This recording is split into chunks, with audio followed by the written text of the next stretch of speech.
Okay. Good morning, everyone. Good afternoon, good evening, good night, good day, good whatever it is for you, wherever you are in the world. Welcome to the stream, or if you're watching the VOD, welcome to the VOD. Thank you so much for watching. I really appreciate it.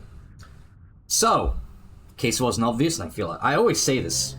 Maybe this is just my stream starting thing at this point. In case it wasn't obvious, we are continuing on with Dishonored 2 today. My original plan had us finishing this game today.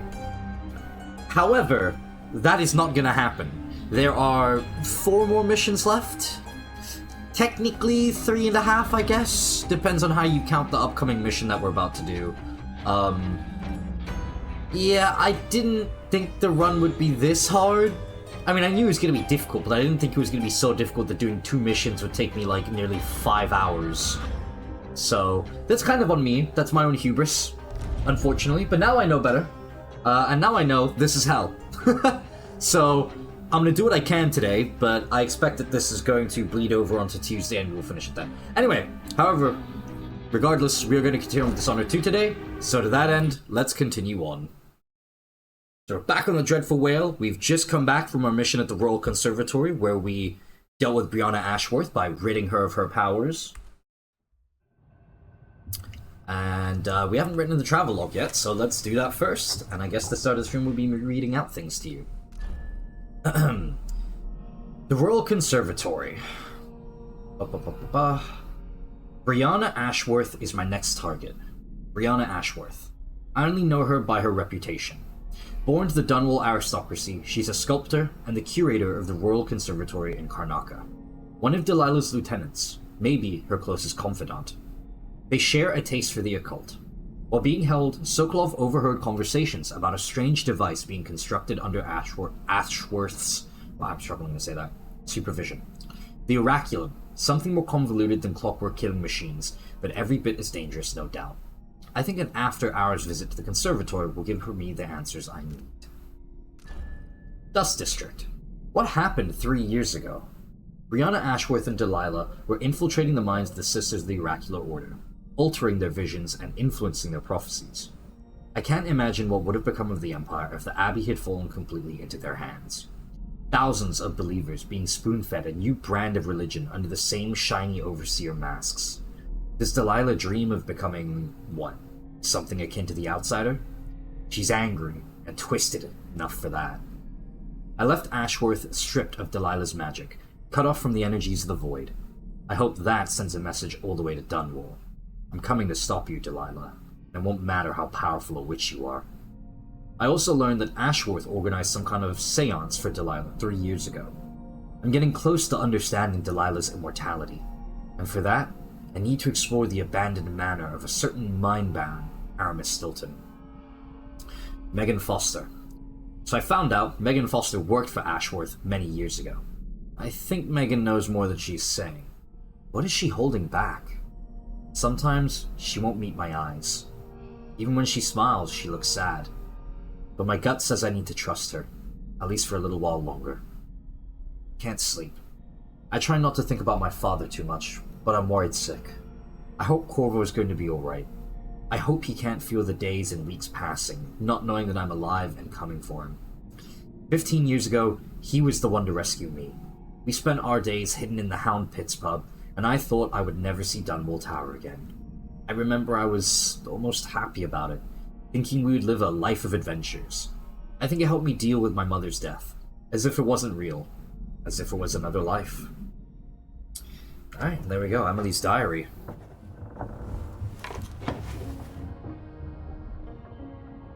So yeah, as you can see and as you can tell, I do find Emily significantly more interesting than Corvo in what she writes in her diary, and the things she has to say about the way she views life and the people around her. Anywho, we're back from our mission, so maybe... Oh, is Hypatia gone? Ah, Hypatia finally left. Combat sleep dart formula. Ah, we'll need that. Thank you. My mind is finally clearing. Now I can return to my work here, helping those who need it the most. What can I say about what you've done for me? Saved me from madness, and worse, from giving in to a life of sadistic brutality. How could I ever repay you for that? Given who you are and what you're in Karnaca to do, I can only say good luck. The city, the country, the empire, everyone is counting on you. I'll send something special for you, by way of courier. I hope it helps. Was it the blueprints you left me? Because they're going to be useful, I guess, at some point. But yeah, that's Hypatia. She's gone now. How kind of her to at least leave a message behind for us, though. Do appreciate it. Yeah, knowing that she's about, I feel like it makes it harder to do the lethal run, because I know that she would want me to try to keep people alive. Alright, there's a note here on the shitter. Let's read it. Note from Megan to Sokolov. Anton, that tint of putty was meant for the porthole seals. I see you smeared it all over a canvas. Is that your idea of art? And how will that keep the rain out? Do your painting, or whatever it is, but use your own things. Leave my stuff alone. I'm trying to run a ship here. Also, your snoring is dreadful. Can't you prop up your pillow? You're always bragging about some old thing you invented.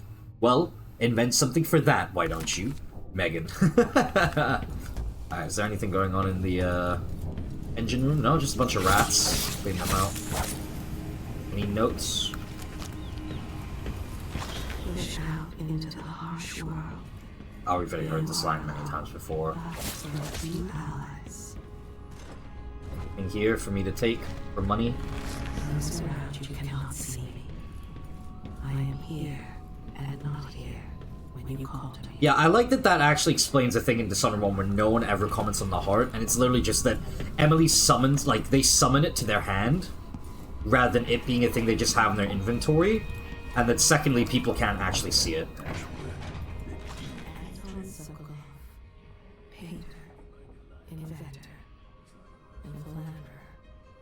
Famous throughout the Isles, loyal only to himself. Well, he did try to come warn us of the coup that was occurring. Prisoner. And he didn't have to. Making his out in this. But he tried and he got caught for it, so you know. You'll explain? Okay, Sokolov, sounds good to me. Whoa, that's a big fish you've caught. God damn. God damn. So years. I never expected to feel so tired. I came to Karnaca for the food and the clean air. Now this. Sorry, Sokolov. With Ashworth eliminated, that should hamper Delilah's plans. Hope it does. Visiting the Royal Conservatory got us closer to understanding Delilah's secret. Now for the next step. The Silver Spike on Howlers. Your dear editor is stepping aside this week to give you both sides of an argument rampaging across the city. Guest editor, the Howler Blight. The letter published last week by the Gazette was an outrage. How could Madame Anto suggest that the Dust District, and even Karnaca itself, would be better off if we legitimize Paolo and his Howlers in any way? Instead, decent folk should hope to wake one morning and read that Paolo is finally dead or in jail. And why should we be wary of the Abbey? Only a witch need worry about the wrath of the Overseers. The Howlers are nothing but a bunch of cutthroats who never worked a day in their life. Everything they have, they stole. If you want their so-called protection, it comes at a price. On the contrary, the Overseers have dedicated their lives to spreading the good values of the Seven Strictures. Believe me, the dust in Batista is not in our streets, but in our hearts, and only the Abbey will make us clean again. Sebastian Armitage. Armitage? The Silver Spike on Overseers. Guest editor, we don't need the Abbey. Take heed, friends. The Abbey seeks to control our city and our lives. The Overseers are building chapels and outposts, taking advantage of the despair in the crumbling corners of Draconos, like our own infamous Dust District. You may have seen this sly propaganda from my learned rival, Sebastian Armitage, but consider with... Sorry, my headset just disconnected. One moment. Okay, we're good. The Abbey will invade your homes, looking for evidence of witchcraft or wrongdoing, and to them, all manner of possessions are suspicious. They imprison and torture the innocent with the intent of extracting confessions. They frown on dancing, drinking, and gatherings. Are you prepared to abandon the Gleaner's Feast? Are you ready to submit completely, as they demand? The Dust District can only be saved by the very people who have lived here all their lives, like me, like you, like Paolo and his Howlers, trying to make things better for us small people, patrolling our streets, collecting and distributing resources to the ones in need. If more of us had Paolo's courage, maybe the Dust District could be called Batista again. Mavis Anto. Alright, so we got two sides of well, let's call it a turf war for now, or a territory war between the Howlers, the street gang, and the Overseers of the Abbey. So, all of them suck for us, but this mission is going to be fairly important in deciding a section of the epilogue of the game, and an ending, so... I'm going back to Tibia. Aaron Stilton's home looks more like a bunker than a mansion.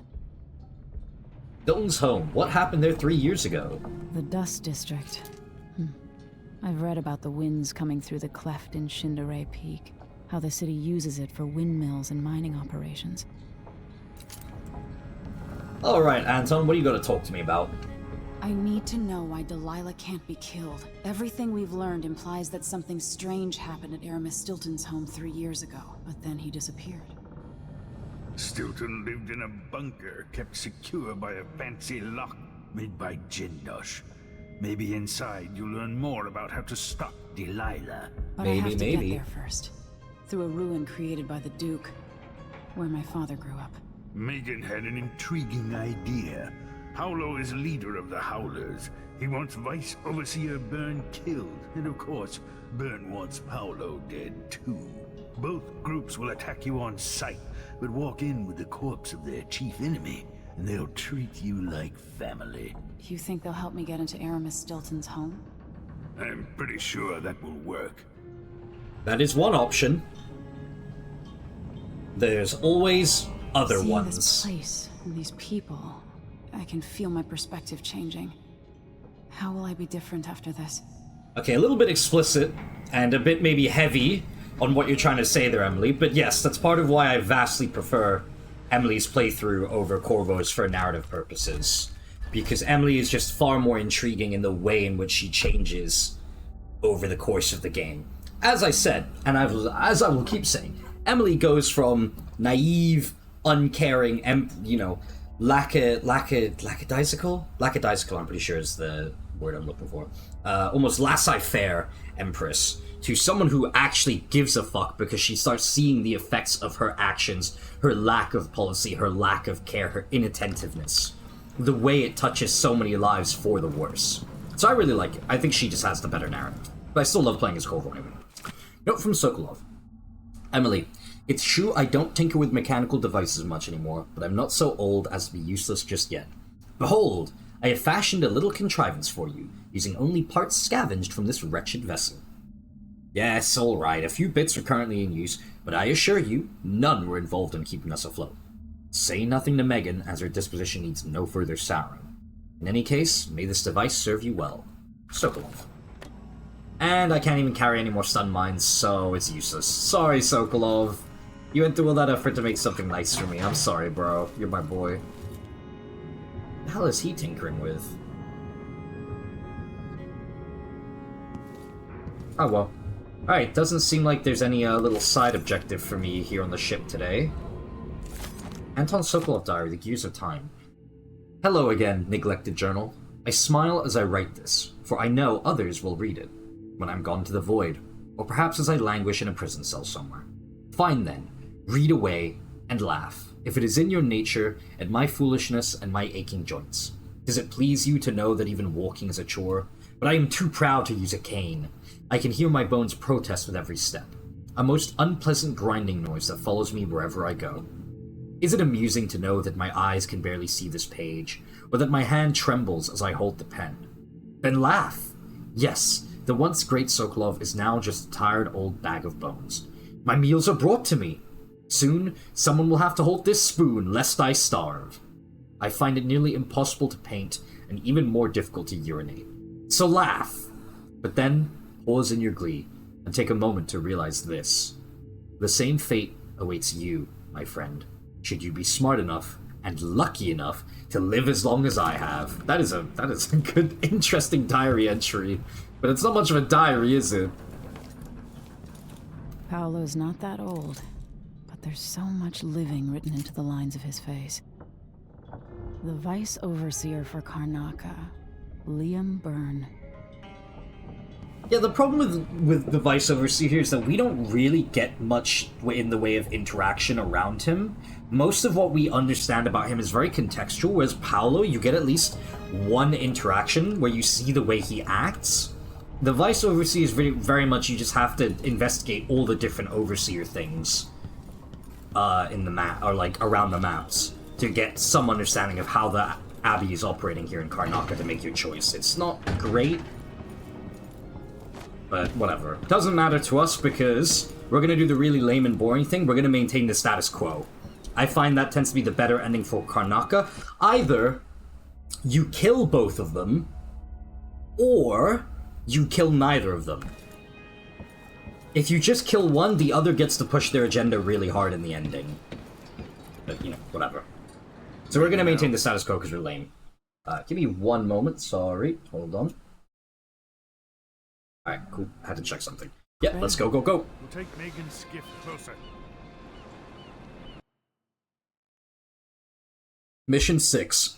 Dust District. You must travel through the Dust District to Aramis Stilton's manor, which contains more of Delilah's secrets. Vice Overseer Byrne and his religious followers are at war with Paolo, leader of the Howler Gang. Either Byrne or Paolo will aid you for a favor. So, this is technically the 6th mission of the game, but I consider it more of a 0.5 mission. Depending on how you approach it, you can skip the entire mission if you know what you're doing.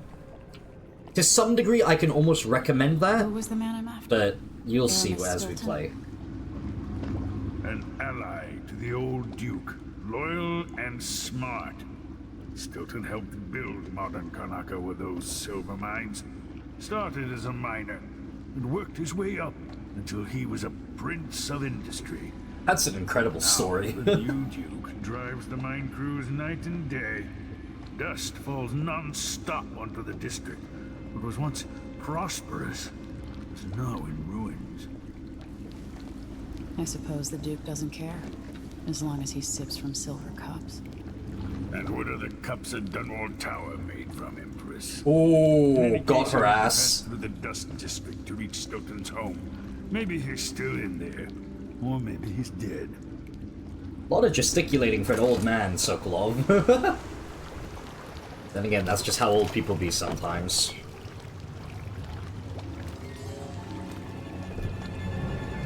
Find Megan once you reach reach the Dust District. Will She'll tell you do. more. I'll wait here with this skiff and take you back to the dreadful whale after you finish. Understood. Batista mining, otherwise known as the Dust District. Alright. Make our save and let's get going, Avignon. Next, your character isn't that of a cat. Why'd you say Avignon? Shut up, dude. You're annoying me today. Huh. I got nothing. I'm not going anywhere with this. My bad. Oh, sweet. Someone left some conveniently placed crossbow bolts and a health elixir. Megan! Oh, Megan! Where art thou? Ah, this is a nice view. I like seeing this. Still wondering what the hell is going on with these. What they're meant to be. But, it looks awesome. Gorgeous. Alright, let's go. Ah, crap, I don't think I can walk up here. Okay. Squads patrol through the Dust District anymore. Orders from the Duke. We're losing too many people. Alright, so there is a windmill all the way above me. Which will obviously, you know... Grenade, and that was it. She was one of the Duke's distant cousins or something. Shit. Let's hope they do enough damage to each other so the fight goes on. What was I saying? Oh, right, yeah, so there's a windmill up top. I don't know if I'm actually gonna bother interacting with it. Like I said, I don't really want to because doing that makes it so that, all the guards will go on alert. I think there should be dust storms in this segment of level, so I could always just wait for a dust storm and then slip through. Because I think the dust storm should mess with the electricity. That's an assignment. But I'm not certain. It's been way too long. Let's see if I can just slip around this guy. No, can't.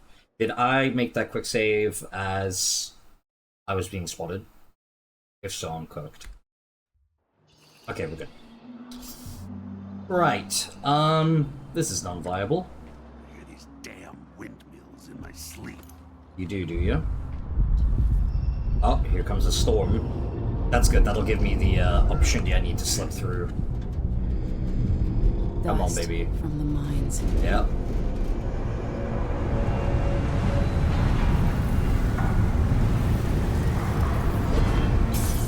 Wait, I thought that was supposed to make it so that it was harder to see me. I guess maybe I'm just too close. I guess it makes sense in an annoying way. Now, what I really want to do is I want to investigate whether or not I'm correct about the storm interrupting the windmill and causing power fluctuations.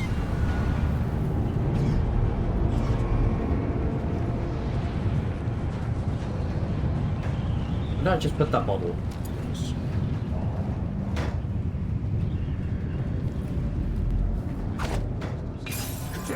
Wait, That sounded I'll like have a look over there. broken Ah, glass. crap. Ah, crap. Because if I time it right, I could go down below and use the storm to my advantage. And basically just slip through the gate while the power's getting messed up. I'm pretty sure I remember it working like that. But I'm gonna need to do a little bit of recon and see. Should turn. Great, that's my opportunity to climb up. Excellent. Okay. Alright, now we have a better position up here. Can't see the damn... I need to pee. He needs to pee. Of course I can read. Does he think I'm stupid? Yes. And all my letters and then some.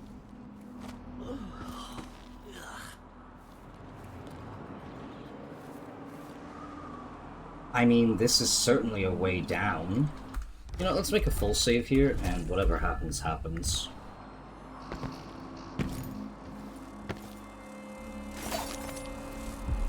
Around here.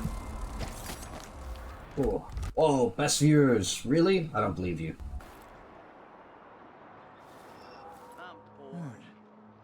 Whole family stung to death. So disfigured. Blood fly nests all around them. Alright, let's see and try to wait for another storm. I believe the storms do mess with the power. I'm pretty sure guards say something about it earlier in the game as well. But I could genuinely, like, be misremembering really hard. If it doesn't, well, we made a save up top so we can just go and, you know, shut off the power during a dust storm. In the brine, dancing hagfish on the line. Martha, won't you marry me? 12 weeks I have been at sea. Come on, baby. Come on, baby. Give me another dust storm already. One more is all I need. It's all I ask. Alright, guess we're just sat here playing the waiting game today. Anyone got any fun stories they want to tell? It's not something bad. Nah, maybe it's nothing. No? No one? Alright, I'll start. So I knew this guy. His name was Kikuki. And one day, while we were at Kukukuku, he actually went and he did this insane thing. Basically, he and yeah, dude, it was wild. You just had to be there. Like, just telling the story doesn't do it justice, you know? Not my job to clean it up. Come on, give me another dust storm already. How long do I have to wait? Even anything over here? I don't actually remember. I hear some flies. Ah, no corpses. I thought they'd be around. Also, I know you can find Corvo's old home here. Not here in this area, but like in the coming area after. Because you get there's a special action for that. Come on! Give me a dust storm already! Who's this? Okay, so even if I get the dust storm, it might not be enough. Let's see if I can hold. You didn't see nothing. So, if I have two, and I give him one, it still got me one, but, then if I eat it, no, wait. So if he eats it, then what? Alright, now when the dust storm comes, I'm ready.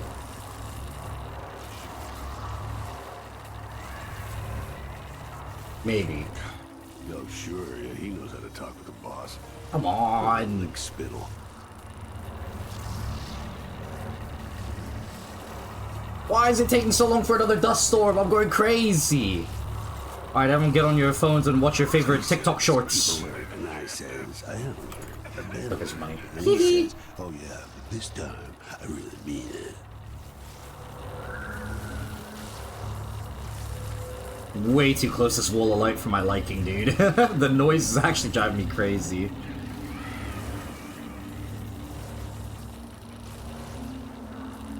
It's good to know the guards don't spot me while I camp here. Someone just heard a dog bark or something.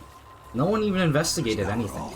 Where's... I know for a fact there's supposed to be another dust storm that comes through. Come on, bro. So bad. You were from Dunwall? In 2 years. You were from Dunwall? Why? Shouldn't you be from Karnaca? How do you even get from the Grand Garden Dunwall to the Grand Garden Karnaca? Hey, we'll give this like another 3 to 5 minutes, but if I don't get another dust storm, I guess I'm gonna have to go, I'll just reload the save, run it back, and... I don't think any of the guards pass through this wall of light though, do they? I don't really want to risk rewiring it on the off chance someone decides to investigate. That would screw me completely. For a bottle of pear soda.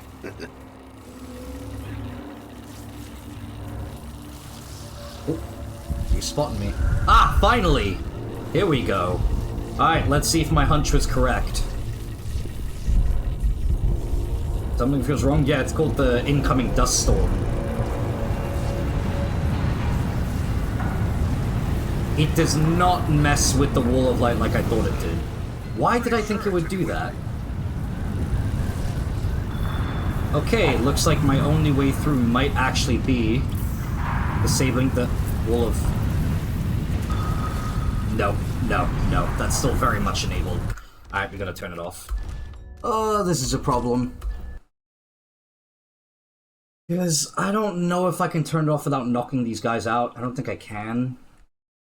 So I guess these guys are getting knocked, unfortunately. Or you don't see me, okay? Who's this? Someone there? No one's there. Well, I saw someone right here. Let's check the place just in case. You thought you did, but you did not. Alright, we're gonna hide these guys because once I turn off that wall of light, guards are probably gonna come looking about and being like, where did, who turned off the wall? I really wanted to play avoidance as much as I could. But pretty much right off the gate, I already had to deal with people. Conductive filaments, nice. Nice and out of sight. Perfect.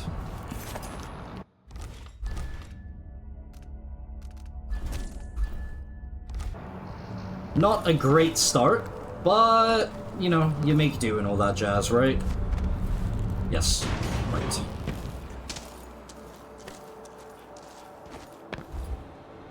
If they notice, they notice, and if they don't, well, that'd be really nice for me if they don't. Alright, let's see if I can just do the slip through again. Oh, fuck, he just looked right. Damn. Maybe if I just go fast. Because he was already looking to the side when I made my quick save, wasn't he? Oh yeah, baby, we're through. Hacker voice, I'm in.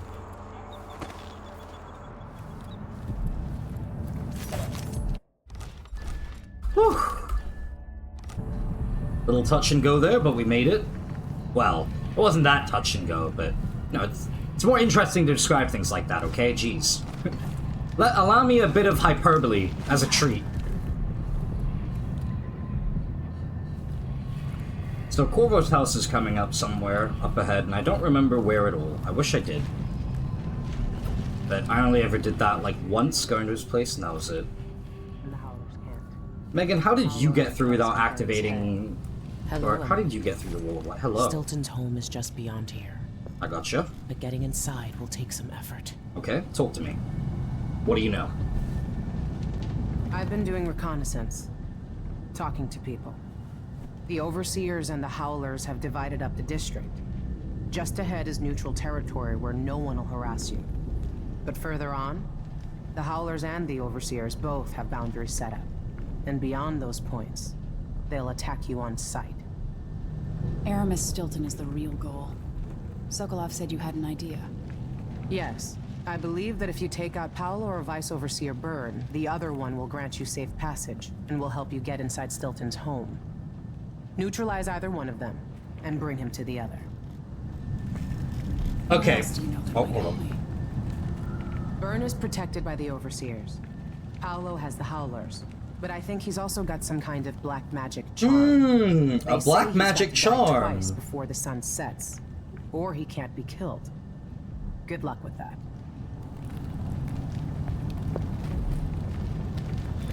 Okay, so, if you wanted to, this is where you would find out about Paolo and why he turns into rats when you kill him. So, the thing is, I kind of want to just go full neutral and not bother interacting with either of them by finding another way, which is really just be intelligent and use your brain. However, I also kind of want to show you what the whole thing with Paolo is like if you try to fight him. But before any of that, this is the Duke of Serkonos. Been told that people are complaining about dust from the mines falling on the city. Yes, war is expensive. You may not be aware that our silver mines are operating past full capacity in order to fund our conflict against the Northern Islands. That's not dust. It's the blood of our enemies. Blood of our enemies. Okay, so here's the way you can go to get to Aramis Stilton's place.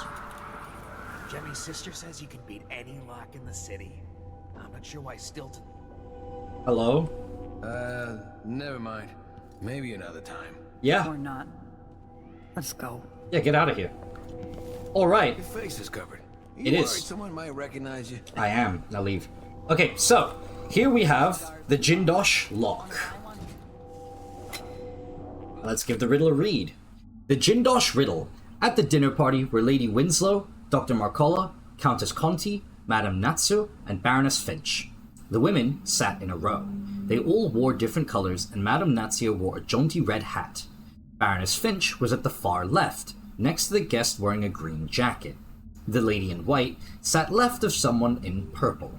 I remember that white outfit because the woman spilled her beer all over it. The traveler from Baleton was dressed entirely in blue.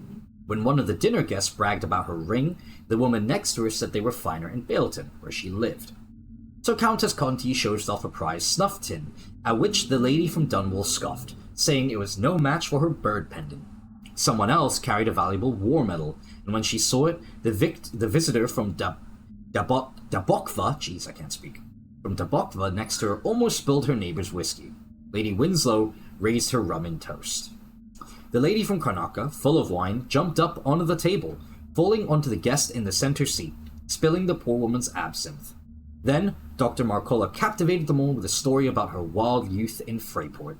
In the morning, there were 4 heirlooms under the table: the ring, the diamond, the bird pendant, and the war medal. But who owned each? So the way this riddle works is you basically just need to figure out who was sat where and who had what item. And that's the Jindosh Lock riddle. And the thing about this riddle is that it is randomized. Who is in what position and who owns what changes every single game. So there is no look this one up and figure it out. So I am actually going to grab a pen and paper and do this and figure it out first. And then we're going to go and deal with Paolo just to show you what's up with him. And maybe grab, some bone charms and whatnot, but I don't really have any hope for any of that. But yeah, 1 second.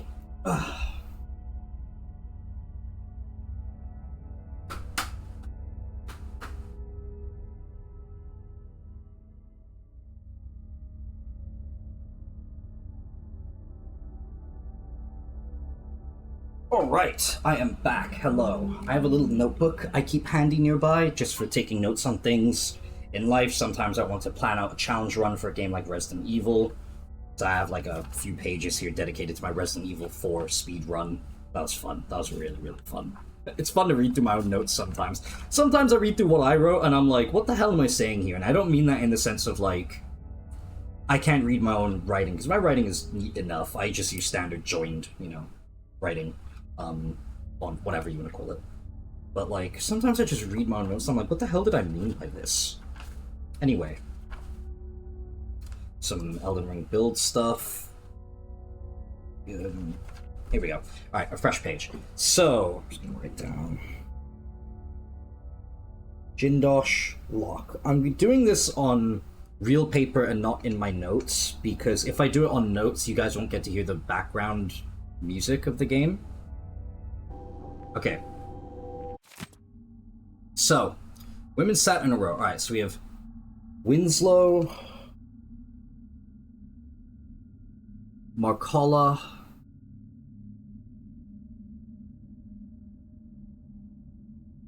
Ponti,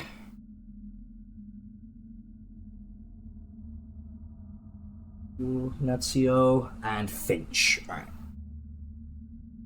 Those are our 5 ladies. They all sat in a row. Madame Natsu wore a jaunty red hat. So, presumably Natsu is wearing red. Red, okay. Baroness Finch was at the far left. So, Baroness Finch is far left. Baroness Finch is the far left next to the guest wearing green jacket. Next to green. So we know the green is 1 from the left, right? Okay. Maybe I should do this in notes instead. Oh well. Okay. The lady in white sat next to someone in purple. I'm gonna ignore that for now because I can't attribute it to the name. I remember that white outfit because the woman spilled her beer all over it. I'm not concerned about that. The traveler from Baleton was dressed entirely in blue. Can't attribute that to anyone yet, but we'll get there. When one of the dinner guests bragged about her ring, the woman next to her said they were finer in Baleton, where she lived. Countess Conti showed off a prized snuff tin. Hold on.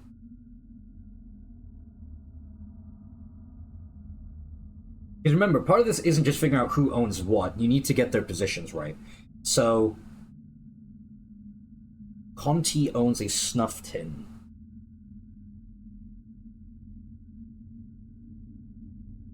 Conti owns a snuff tin. Lady from Dunwall scoffed, saying it was no match for her bird pendant. Get there in a minute. Someone else carried a valuable war medal, and when she saw it, the visitor from the Bokva next door almost spilled her neighbor's whiskey. Almost spilled it. She didn't spill the whiskey. The lady from Karnaka full of wine jumped up on the table, falling onto the guest in the center seat, spilling the poor woman's absinthe. Absinthe is not a beer, but it's also the only real hint we get about someone spilling booze on themselves.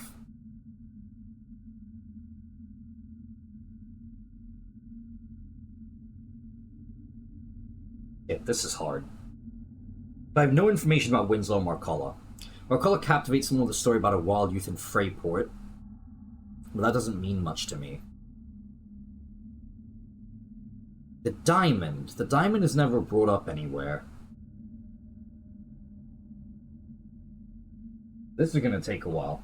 There are 3 ways you can do this mission, right? You either deliver one of the leaders to the other, you go and independently solve the puzzle like I'm trying to do now, or there is actually a guy who has already solved the puzzle and written down the solution, but you need to go and find the way into his room, which involves a bit of effort. It basically involves you going between both the Howler and the Overseer territories to get the stuff you need to find the key and open the door, to then get the combination and get out.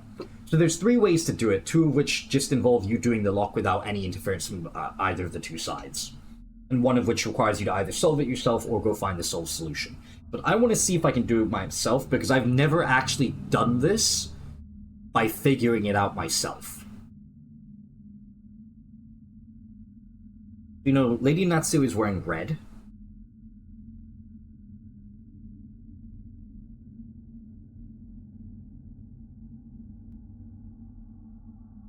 Natsu's wearing red. Lady Conti is the snuff tin. Lady Finch is on the far left next to someone wearing green. So, okay, we don't know what color Baroness Finch is wearing, but we know she's all the way on the far left. Next to her is green. The lady in white sat left of someone in purple. That means that the lady in white cannot be all the way on the right side. The right side is occupied. Because you can't be sat to the left of someone if you're all the way on the right on the final seat.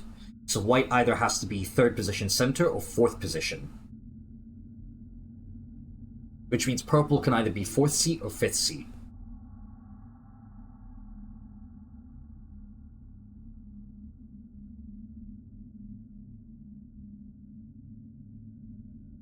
The traveler from Baleton was dressed entirely in blue. When one of the dinner guests bragged about her ring, the woman next to her said they were finer in Baleton where she lived. The woman next to her, that could be either on her left or her right.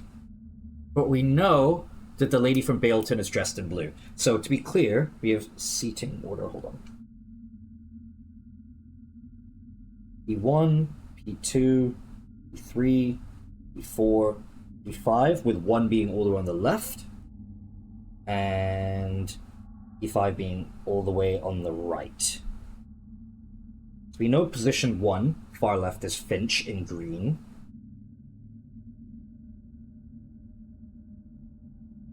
We know position 2 is... Oh, sorry, no. Yeah, position 1 is Finch all the way at the far left,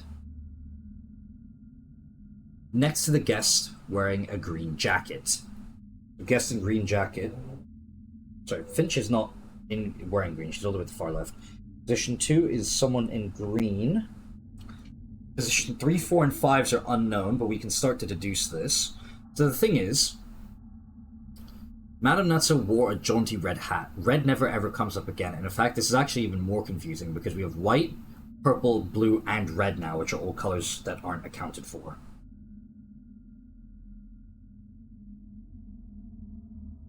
That's 6 colors. Maybe the red hat is a red herring? Because there's what? A mention of red, that's 1. A mention of green, that's 2. A mention of white, that's 3. A mention of purple, that's 4. A mention of blue, that's 5. Oh, wait, hold on, what? Red, green, white, purple, blue. Oh. I'm crazy. Okay. Position 2 is green. Finch is not wearing green or purple. Finch is not wearing green or red. Let me write these down. G B R P B R P green, blue, red, purple, white. W. Position 3, 4, and 5s are unknown, but if we can sort of process of elimination those, kind of. The lady in white is sat left of someone in purple, so lady in white has to be in position 4 or 5. Sorry, 3 or 4. Traveling Belton dressed entirely in blue. So the seating order will go white left. So it could be white, purple, blue. Or it could be white, blue, purple. No, that can't be the case. The lady in white sat left of someone in purple. Assume we're facing it 1 to 5 left to right. If purple's position 4, then white could be in position 3. But if purple's in position 5, white can also be in position 4.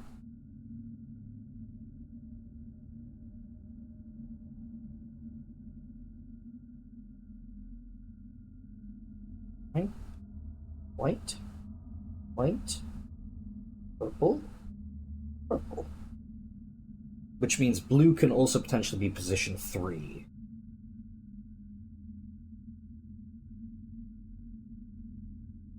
If white...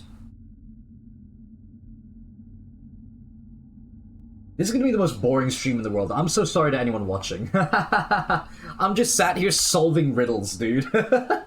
Next, this is a game where you have cool powers and you get to use them to go take down people. Well, nope, we're just gonna sit here and puzzle solve. Here's the fun, baby. We're solving riddles now. Let me put up a quick text splash on the screen, just being like, riddle solving in progress. Oh, man.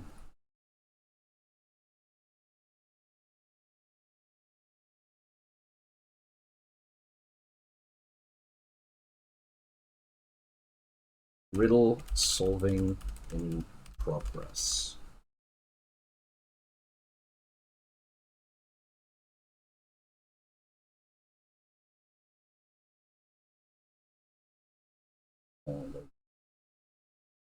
Riddle solving in progress. Should I put it at the bottom of the screen or the top? Which do we think looks better? Put it at the bottom of the screen. I like that a bit more. Okay, right. So, we have 2 potential positions for each white, blue, and purple. Let's see what else we can figure out. Lady in white sat left of someone in purple. I remember the white outfit spilled her beer. Traveler from Baleton was dressed entirely in blue. When the dinner guest bragged about her ring, the woman next to her said they were finer in Baleton, where she lived. Okay, so we've established that the only person who can reliably... No, because it could mean either white or purple has a ring. Because under scenario 1, white is position 3, purple is position 4, and blue is position 5. Under scenario 2, blue is position 3, white is position...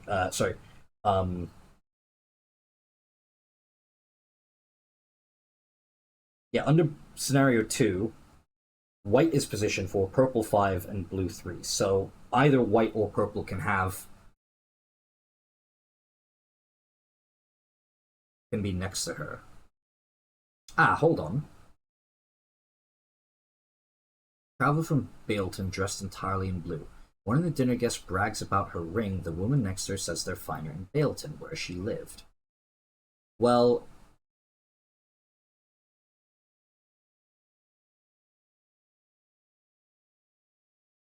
This is critical, but my brain is struggling to wrap around it. I'm so low IQ, dude. We know that white is always left of purple. So if blue is in the center, purple could be bragging about their ring. That does put blue next to purple.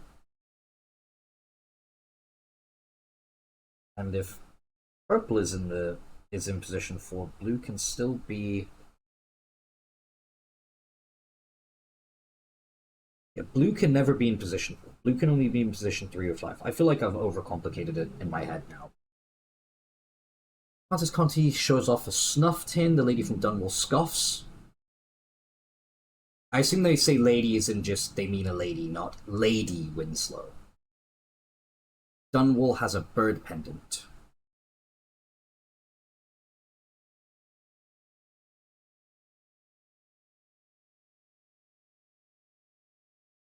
Winslow raised her rum and toast. The lady from Karnaca, full of wine, jumped onto the table, falling onto the guest in the center seat, spilling the poor woman's absinthe.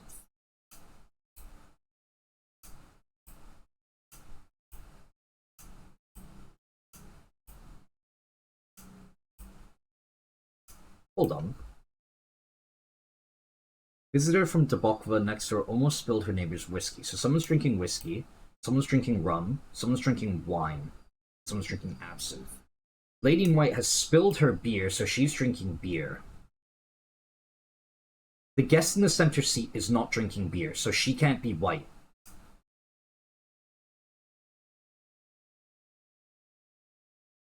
Haha! That's critical information. Falling onto the guest in the center seat, spilling the poor woman's absinthe. The lady in white, who can be in either position 3, the center, or 4, not the center, is drinking beer because she spills beer all over her white outfit. Position 3 is someone drinking absinthe. Ergo, we are under scenario where white is not in center, blue is in the center, and purple has to be on the far right, because we know the person in white always has to be left of purple. Okay, we're starting to get somewhere. This is good. So, the traveler from Baleton is dressed entirely in blue, and they're drinking absinthe. Don't know if that matters, but we will see. They are from Baleton. One of the guests brags about her ring. The woman next to her says they're finer in Baleton. So this could be either the person in green or the person in white bragging about a ring.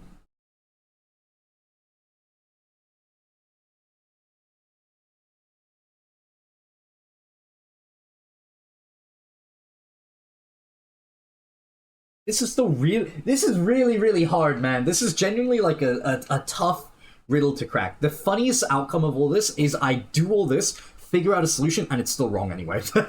By the way, if that happens, we're just gonna go and get the solution. I want to at least give it an honest, genuine shot, and if I'm not smart enough, then so be it, right? So she's from Baleton. The center seat is blue. Drinking absinthe, which is insanity, straight absinthe, my god. And she's from Baleton. She laughs about a ring that either green or white has. And the woman in white is drinking beer. It's never brought up.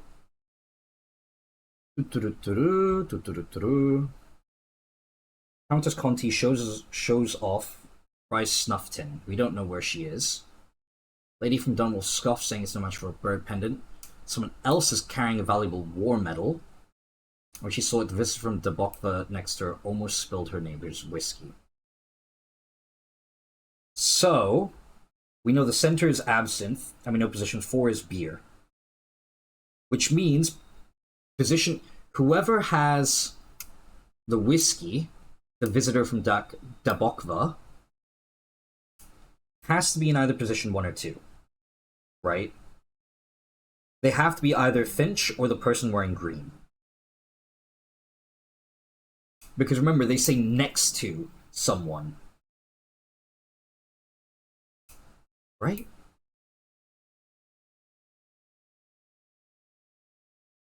The visitor from Debokva almost spills her neighbor's whiskey.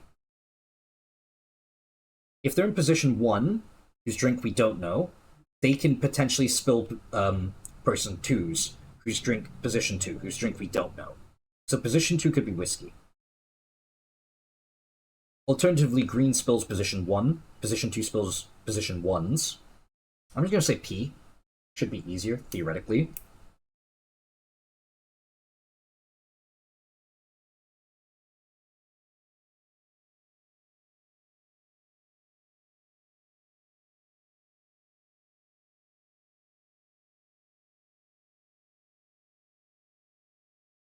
Yeah, because there's 3 parties going on in this sentence. There's one person showing off. There's one person showing off a war medal, and that causes the visitor from Dabokva to almost spill her neighbor's whiskey.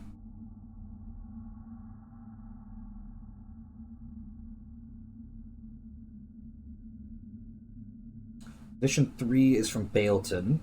Can't be her. She could be the one pulling out the war medal, and that could cause position 4 to spill the whiskey of position 5, who we know nothing about. We don't know anything about.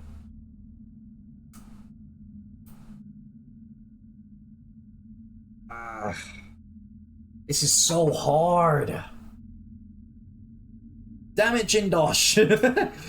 If only I hadn't lobotomized him, he could do this for me.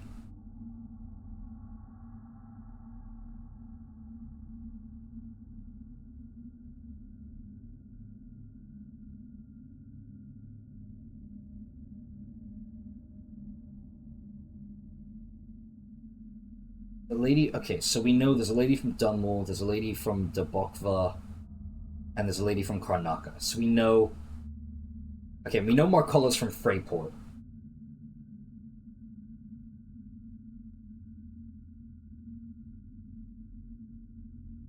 We also know that people are drinking whiskey, wine, beer, absinthe, and...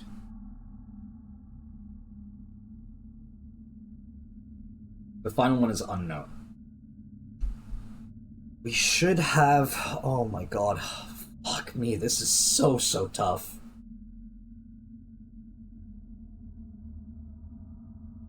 Not only do we need to match the heirlooms,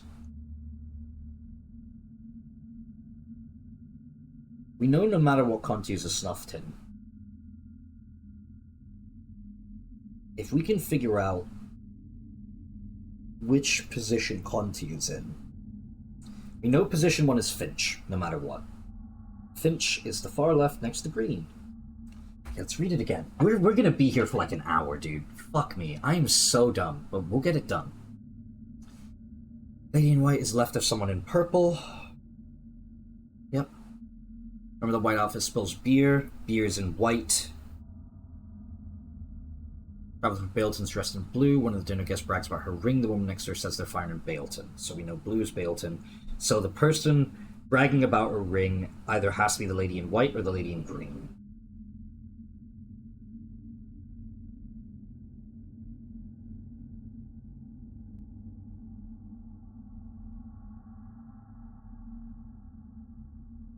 He shows off her snuff tin. Lady from Dunwall Scoffs, we don't know who that is. She has a bird pendant, so Dunwall has a bird pendant.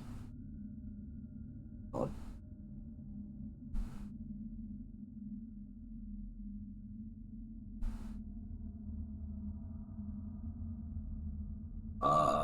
Bird pendant. The Bokva is not drinking whiskey, someone else is. Winslow is drinking rum.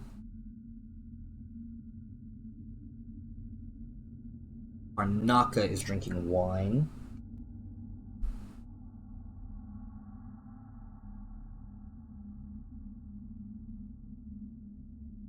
Lady from Karnaca can jump up anywhere onto the table.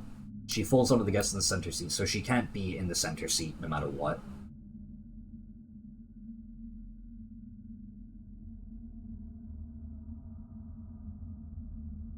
Ah, hold on. Okay, we're learning something. The lady from Karnaca is drinking wine, right? We know that the 3rd position is drinking absinthe, and the 4th position is drinking beer. So the lady from Karnaca can either be positions 1, 2, or 3. This is information because we also know that Lady Winslow is drinking rum.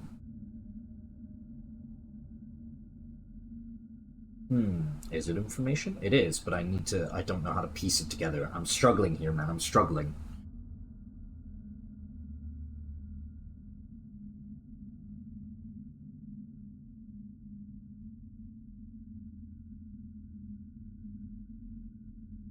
It's so hard.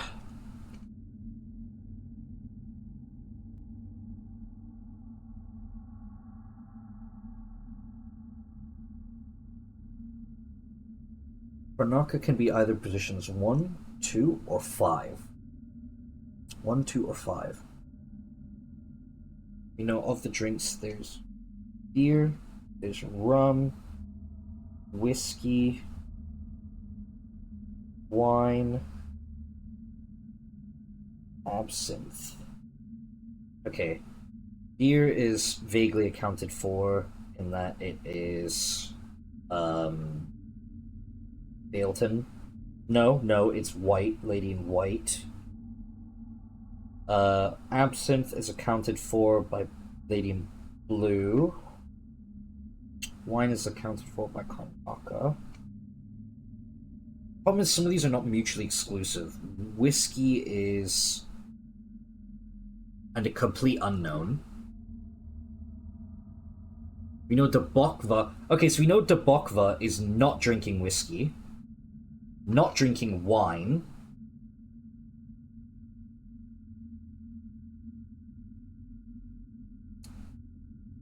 So we know the person from Debokva can't be the person in blue. They can't be position 3.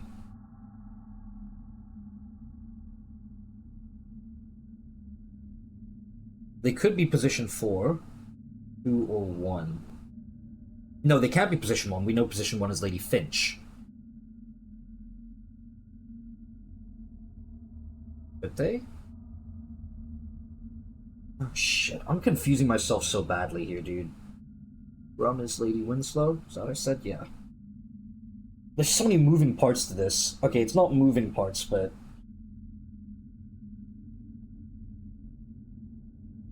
The whiskey goes through a complete unknown. Visitor from Debokva almost spills her neighbor's whiskey. Bobber, thank you, Elamalbot. Thank you so much. We are in the struggle house here. It is hard out in these streets. Position 1 is Finch. We don't know her color.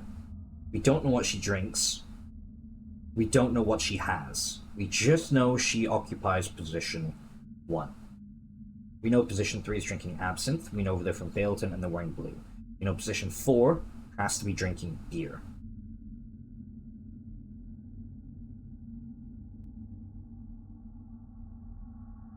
Position 5 could be the lady from Karnaka in purple, drinking wine. Or she could be position 2, she could be green, Finch. She could be green, or she could be position 1 as Finch. Fuck me!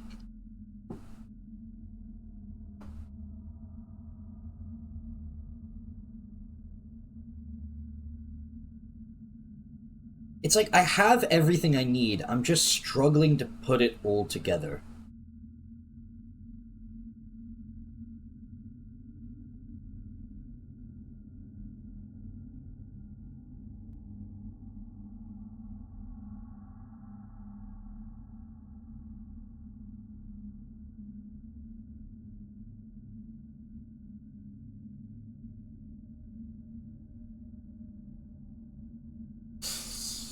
I know I've said it like 1,000 times now. This is hard, man.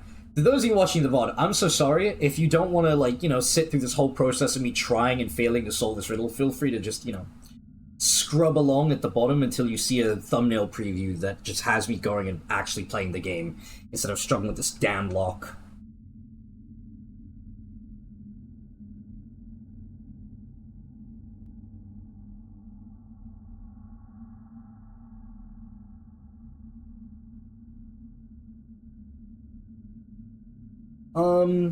I've made a critical error. We know Lady Natsu is wearing red.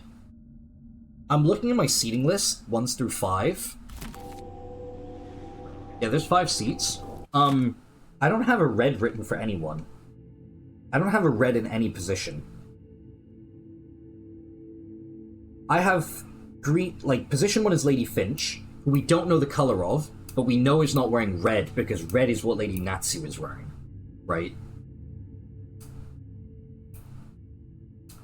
So in position 2, I have a person wearing green, because far left is Finch, next to a person green jacket. We wrote blue in the center, white is wearing the beer, and purple's in position 5. Finch is the only one with an unknown color, but it can't be red because she is not Madame Natsu.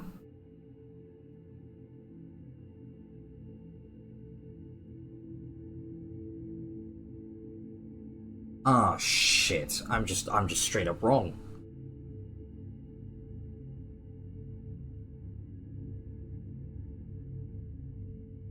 Finch isn't wearing green, but she could be blue, white, or purple, which throws a wrench into everything.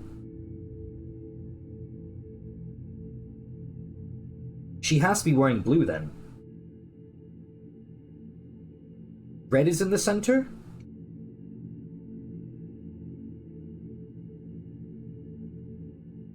Okay, that might make sense.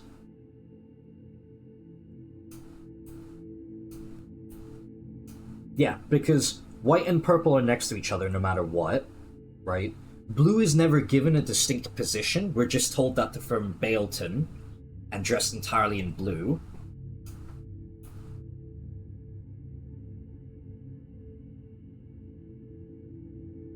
Hold on.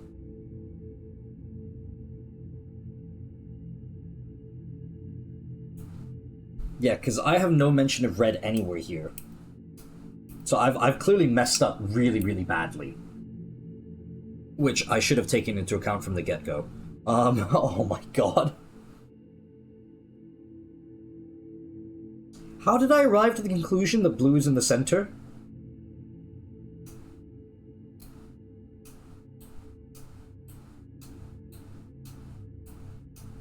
Does anyone remember how I got to that point? Lady in white is sat left of someone in purple. Calvin Bailton's dressed in blue, brags about her ring. Dinner guest says they're finer in Bailton where she lives. So we were assuming white or green has the ring. For some reason. Arthur Conti shows off a snuff ring, bird pendant, valuable war medal, Doctor spills her whiskey, raises a rum and toast.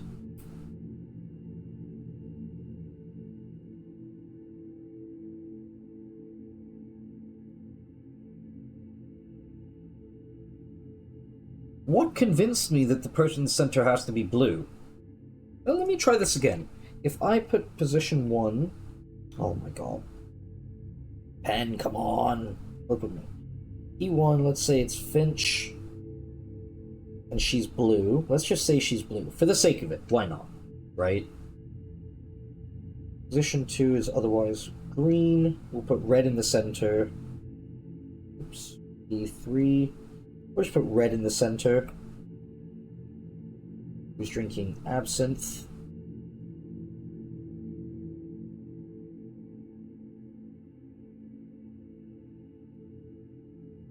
Position 4 will otherwise be the same with white drinking beer.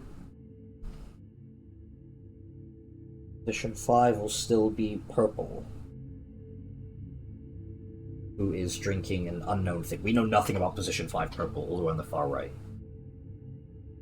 Okay, so... One of the dinner guests brags about her ring. The woman next to her says they're finer in Bailton, where she lived. So green probably has the ring. Let's try that. Let's just try this. Why not, right? Red is in the center. She's drinking absinthe.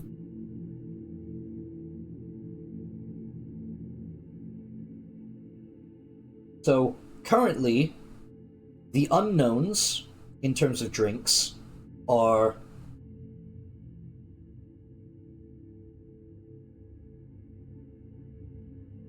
Okay, let's try and solve rum. We know rum is Winslow, right? Rum cannot be position 1. We've established that's Finch. And if she's... No, she can't. No, she can't be position 1, because that's a completely different woman. So... Rum and Winslow cannot be position 1. That's a different woman. So she can be position 2, the green with the ring, because we don't know anything about what they're drinking. 3 is the center, they're absinthe. We've decided that's red. White is beer, position 4, because they spill it on themselves.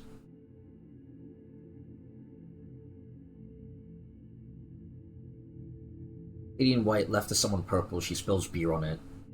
Okay. 5 is purple. So the rum is either green, position 2, or position 5. one of those two is Winslow. What else do we know about Winslow? Purple's older at the end of the room. Do we learn anything else about them? Conti, Winslow raises her rum and toast. Debokva nearly spills her neighbor's whiskey. Well, if we've decided that the Lady Finch is from Baleton, she can't spill greens, position 2. She's not from Debokva. Person in red drinking absinthe could be from Debokva, spilling the whiskey of the person in green who has a ring.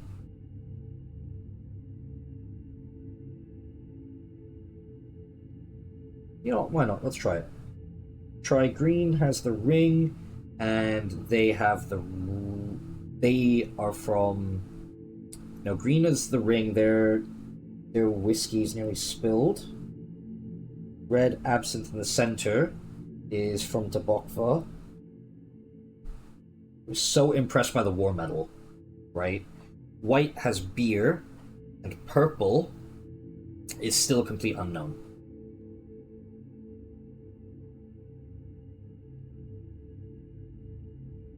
I'm just gonna say that rum is Winslow then, because it's the one I haven't figured out a drink for, potentially. And it doesn't match, so purple is Winslow. Drinking rum.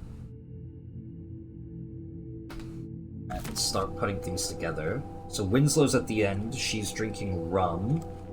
We don't know anything about her. She's not from Baleton. She's not from Debokva.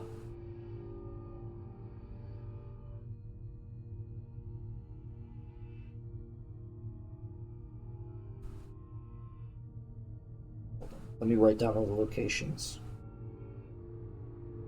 Baleton... Bay... What's it called? Freyport? Freyport,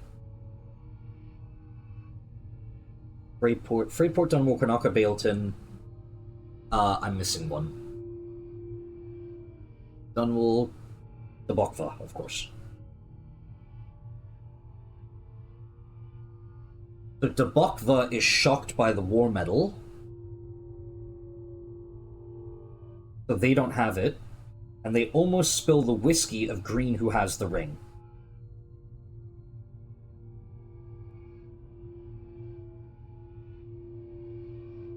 Oh yeah, we established center, red, absent. That's Lady Natsu. Let's just write down names. Natsu.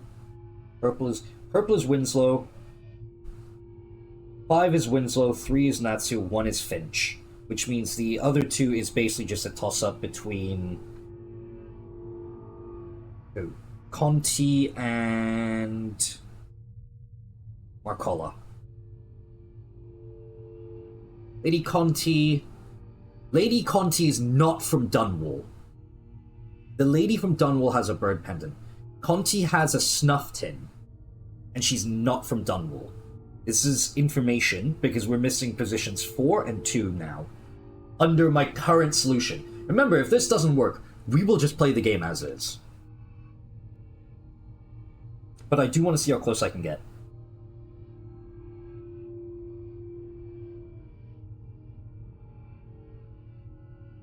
Hold on. Conti shows off a snuff tin. We established in our version of position 2 as the ring. Position 4 would need to have the snuff tin. Position 4 would need to show off their snuff tin, which makes someone from Dunwall scoff. Which could be Winslow.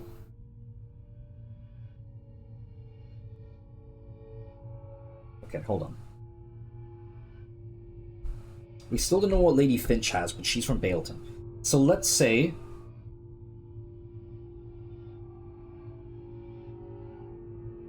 Conti shows off a prize snuff tin. Oh, we already figured out... Yeah, so Conti is the snuff tin. Lady from Dunwall scoffs, who has a bird pendant. Finch is from Baleton. Green is from an unknown place. Red is from Debokva. Purple's from Winslow. The lady from Dunwall has to be either green or white. They can't be green, because green, in our version of the lore, has the ring. The lady from Dunwall has a bird pendant. The white, position 4, is from Dunwall, and bird pendant.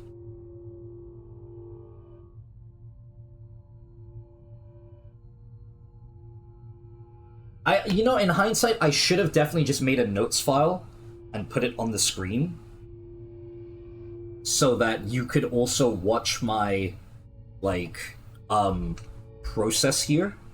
God, this is so messy.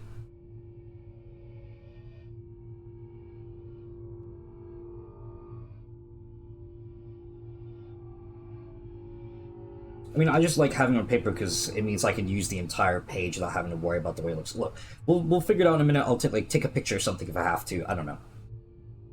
Okay, so we have 3 people's names: Finch, Natsu, and Winslow. Positions 1, 3, and 5 respectively.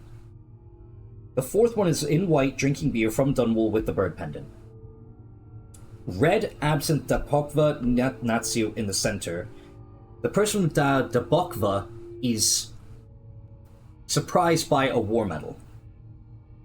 This could be Finch. Green has a ring. Red does not have the war medal. White has a bird pendant. Purple is an unknown.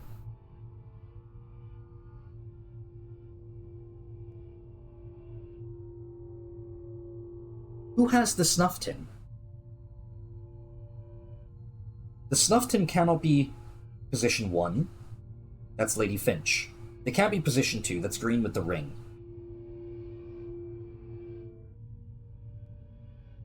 They could be position 3. And that does make sense. No, they can't be position 3 because then the visitor from Dabokva... Well, the snuff tin could be from Dabokva. Why couldn't she be? Why couldn't it be from there? Why not? And she's neighbor to the whiskey lady. Okay. Natsu from Dabokva drinking absinthe in red could have the snuff tin. She could be Conti. I have not established a Conti anywhere.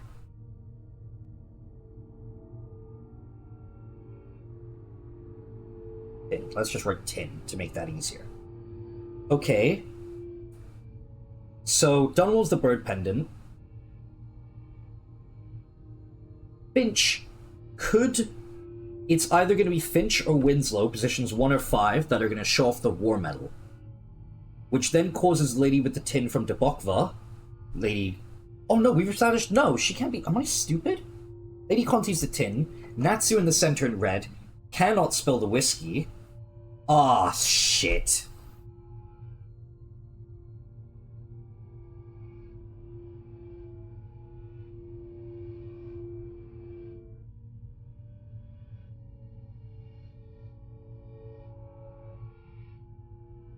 The war... Ah! I accidentally skipped a line. The visitor from Dabokva next to her. So the war medal is next to the lady from Dabokva, who then spills her neighbor's whiskey. That's a line of 3. So assuming that red is in the center, Dabokva spills the whiskey of green carrying the ring, the war medal has to be the person in position 4, who is white drinking beer, which means they can't be the person from Dunwall with the bird pendant. Did I just assume that that person would be there, or why did I make that assumption?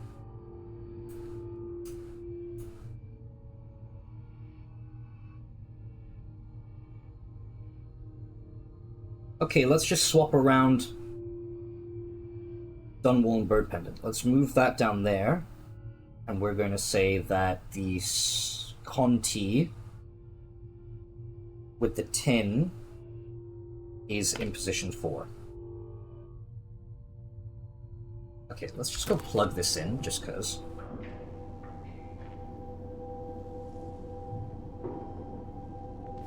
The Winslow's at the end, and we're just gonna say she's from Dunwall with the bird pendant for now. That's position 5. Position 4 is Lady Conti with the tin. I was already on it. Position 3 is Lady Natso. Her thing is unknown.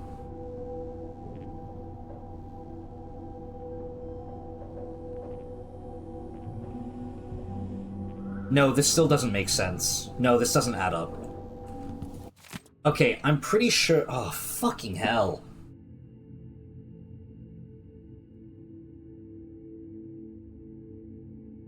Someone else carries a valuable war medal. The visitor from Debocva next to her almost spills her neighbor's whiskey.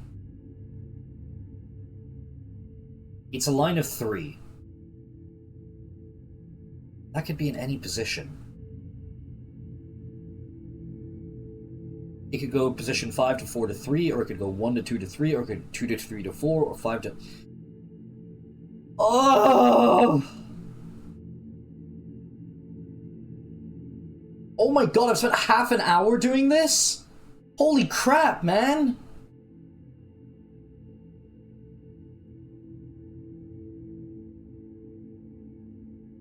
Give it one more shot. 1 second.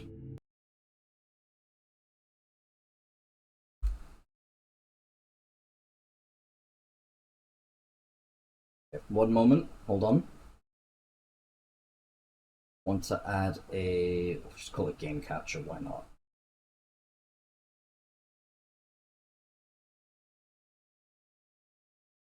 Capture specific window. I want you to capture the window Notepad++.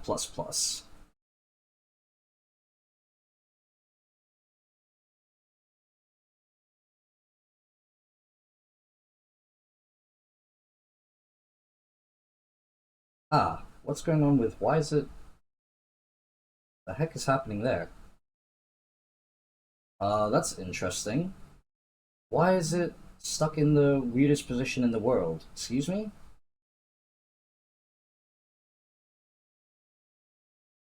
Alright, the second game capture is not working. I wanted to capture my...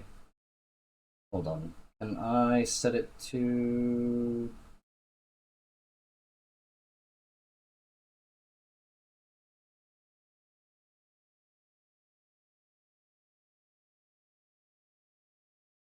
It's just not capturing it for some reason. Ah, come on! Why are you doing this to me, please?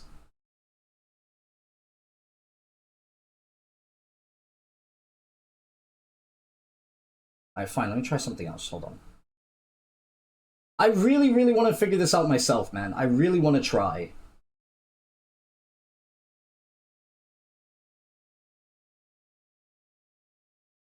One second. Why was I doing that? Why didn't I just do... Here we go. There we go. What am I doing, man? Controlling. Okay, awesome. Right. Can I just transform this so it's a little bit fucked up? There we go. Alright, this is gonna look really weird for you guys, probably. I can't imagine how this looks on the stream. Solving in progress. How does this look on the stream? Oh, whoops.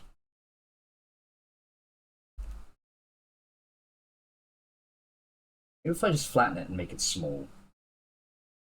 No, I don't like that. Alright. Here we go. Okay, let's try this again. So we know Winslow is drinking rum. We know Marcola is from Freyport. This feels like a scuffed up, like, math thing. Ponty has the snuff tin. But she's already matched. Natsu is wearing red. And Finch is in the far left, which we're going to call P1. Alright, so let's think about positions, which are going to be called P. Positions P, left to right. Descending. Okay, so position 1, position 2, position 3, position 4, and position 5, right? Wow, this looks absolutely terrible. Okay, hold on. Allow me to Wait, better idea. Put it here, and then I put it underneath everything. One sec. Okay. Still doesn't look great, but it is what it is. It is what it is. Oh my god, this is gonna be one of my worst streams yet, dude. Holy, I'm so sorry, everyone. I'm gonna spend ages another half an hour maximum, I swear, guys, I swear. You're gonna fucking lie. Okay, so we know that far left, position 1, is Lady Finch. We don't know anything about her, we don't know that, alright? We have a list of, you know, maybe I should actually put this all the way at the end. So we have a list of colors, which range from red, blue, purple, white, and green. We have a list of drinks. Riddle solving in progress? Yes, sir. Riddle solving in progress. So there's a riddle, as you can read on the screen, sort of, that you can... Look, there's an objective to get through this door. This is your main objective. You can either solve the riddle yourself, go and kill or slash neutralize a dude and deliver them to someone else to get the solution to the riddle, or you go find the guy who has already solved the riddle, steal his notes, and come back with the solution. However, I've never actually solved the riddle myself, so I want to try and solve it myself for once. So we're giving it a shot. So in terms of drinks, we know there's beer, absinthe, wine, whiskey, and rum. We know rum belongs to Winslow. We know red belongs to Natsu. We are given one single piece for each, one person for each piece of information. Colors, drinks, places. These are less important, but they're still fairly critical. You know, there's Freyport, Dunwall, Freyport, Dunwall, Karnaca. By the way, I'm not even joking when I say this, but I've been sitting here puzzling over this for like 40 minutes now. 30, 40 minutes. I've come up with 2 different solutions, they're all wrong. I'm gonna definitely see if I can get it. Sure. Do you need me to move the text? Like move my notepad at all so you can read the thing a bit better? Actually, let me do that, because there's like a whole segment of the notepad that I'm not using. Freyport, Dunwall, Karnaca. Freyport, Dunwall, Karnaca. What are the other places? Bailton and Dabokva. Finally, there is the actual heirlooms.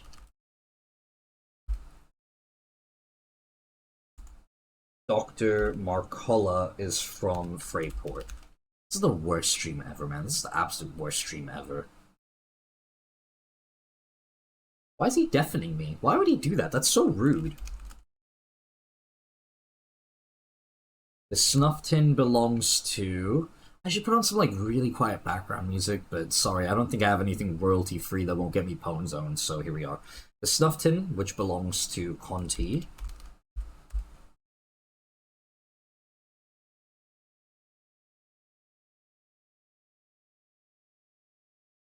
We have the bird pendant, which we know is Dunwall.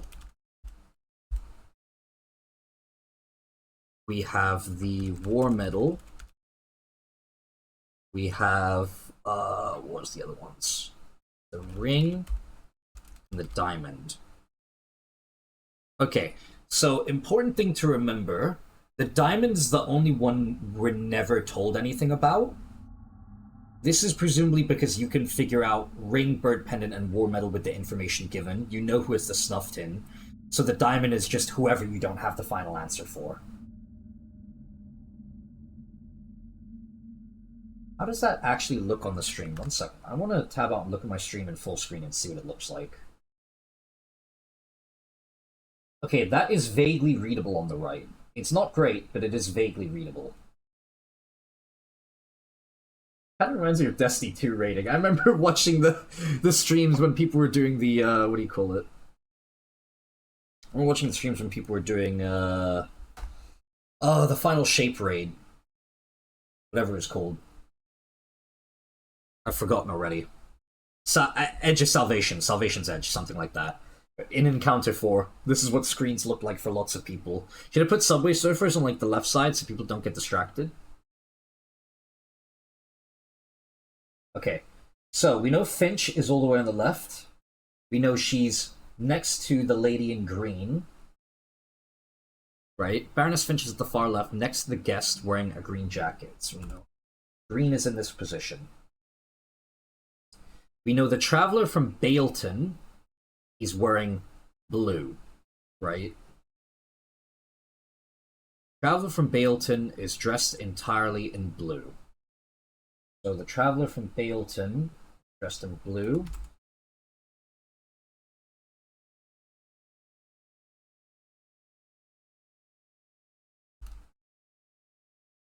The lady from Dunwall has the bird pendant.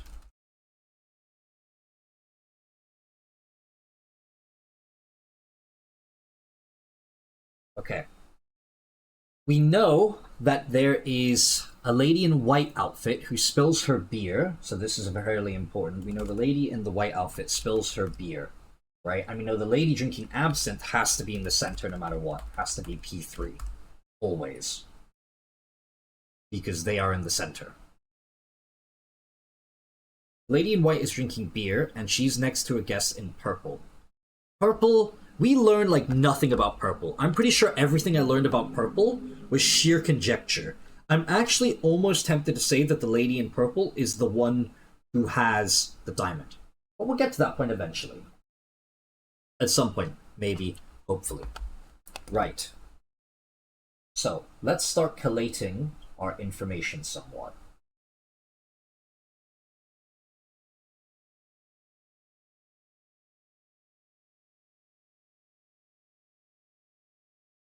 So we have 3 free slots.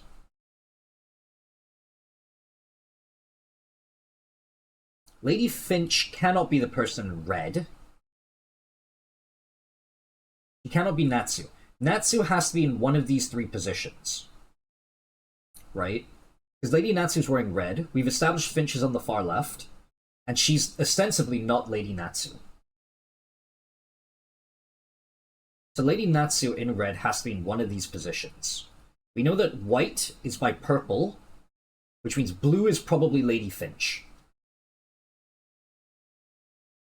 Did my previous solution come up with that? Yes.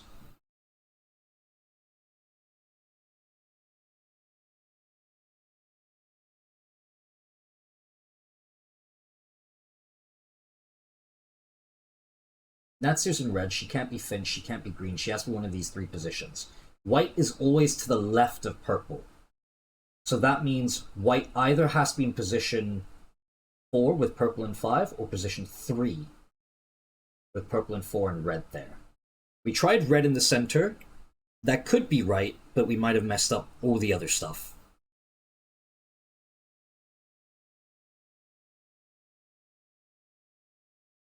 So under condition 1, that would mean that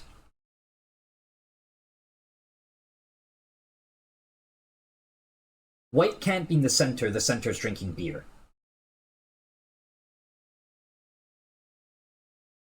Okay, let's make another set of lines for notes. Wish I could like use the space off to the side. That'd be really, really nice. Like, if I could just split this in half. I'm not very advanced with Notepad++, so if there's ways to do that, I'd appreciate it, but yeah, otherwise we're just going top to bottom as is. Notes. White cannot be center. Center is drinking absinthe.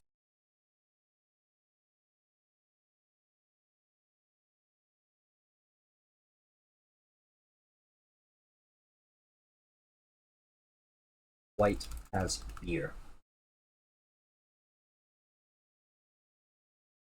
Oh, hold on. Let's do individual notes on each color. It's probably easier to organize these ladies by color first. Not in the racial sense. Please, please, please, not in the racial sense. Okay, let me be clear.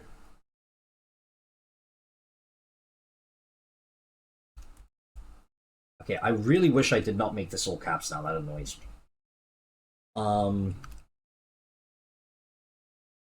So white can't be the center. The center's drinking absinthe, white has beer. White always left of purple. I sure hope you can see that on the stream.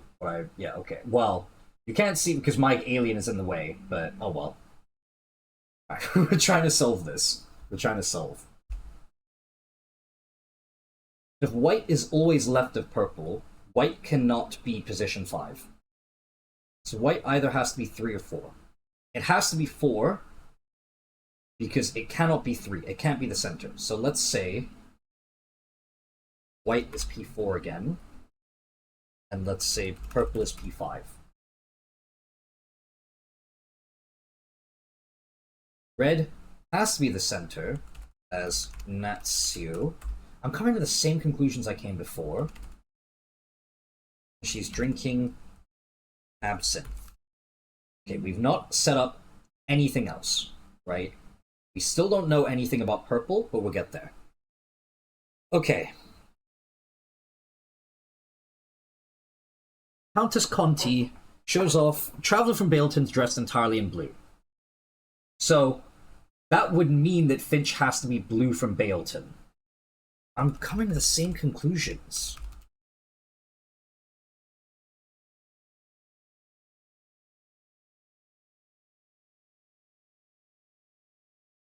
So Conti shows off a snuff tin, lady from Dunwall scoffs saying it's no match. Okay, remember, war medal, and this is a cascading one.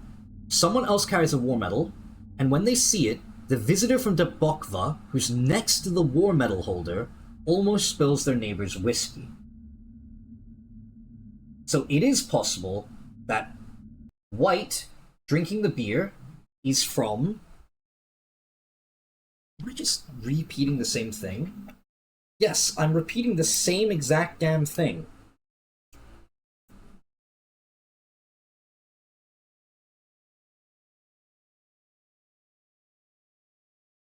If I say white has the war medal, hold on. White beer, let's try this. White beer war medal. This causes Natsu, who's drinking absinthe, and presumably from Debokva from this point, to get surprised and almost spill Green, who is drinking whiskey. This means that the leftover drink from Purple... Now, well, we don't know what Finch from Baleton is drinking, who's in blue. Because we know that the lady from Debokva, the person drinking whiskey, and the person with the war medal all have to be lined up together. They're all next to each other. There's still a group, but there's still a line of 3, which, you know, doesn't leave a lot of room for things, but they still have to be together. Is it possible?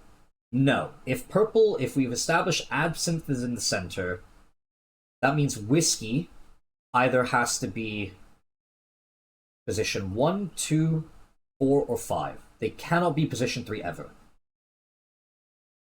But it does mean that she could be... Okay, hold on. I might be looking at this wrong. Red Natsu Absinthe might be the person showing off the war medal. Maybe she's got the war medal. She's white spills, or almost spills, who's from Debokva, almost spills over Purple's whiskey.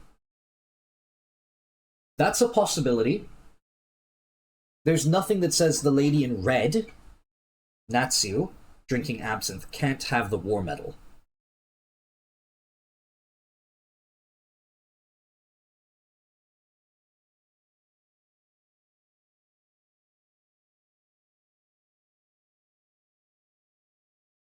Let's try that. That makes... I mean, I've already tried it the other way before, so clearly, you know, I gotta try something new. This is gonna be really funny if a mice gets this before I do. White is drinking beer. She's not guaranteed to be from Debokva. Let's try her with the war medal.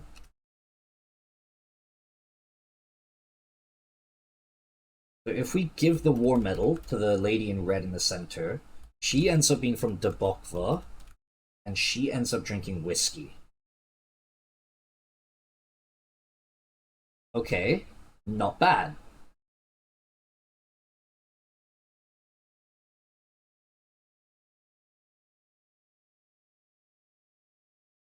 We're going somewhere. I don't really know where, but we're going somewhere. This is the worst stream ever, man. Oh my god. Dude, if we had 2 hours, we still haven't moved, I'm just gonna get going. I'm just gonna go fucking grab the key and unlock the dude's room. That's the max amount of time I'm gonna allot for this, because we're gonna be at 2 hours and I still won't have... Oh, I even missed an ad break. I was so focused. Whoops. We still won't have made any progress on today's missions.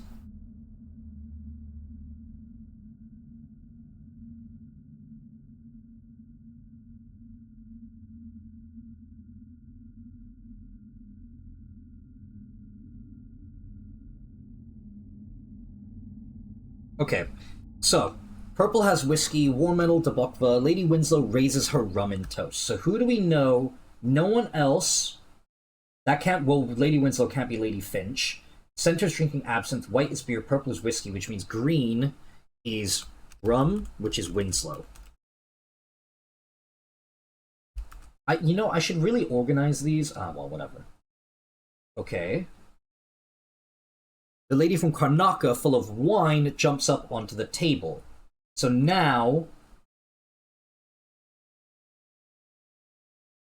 the lady from Karnaca could be... No, Bailton isn't from Karnaca.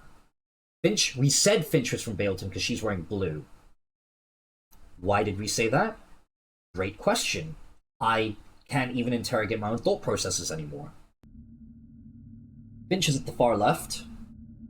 Next to the guest wearing a green jacket. We established red is Natso in the center drinking absinthe. Well, we're saying that.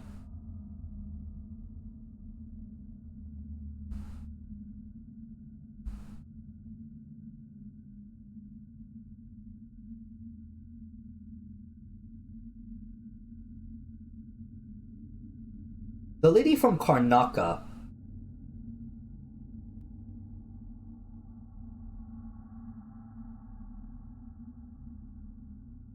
Yeah, we never established a wine drinker from Karnaca.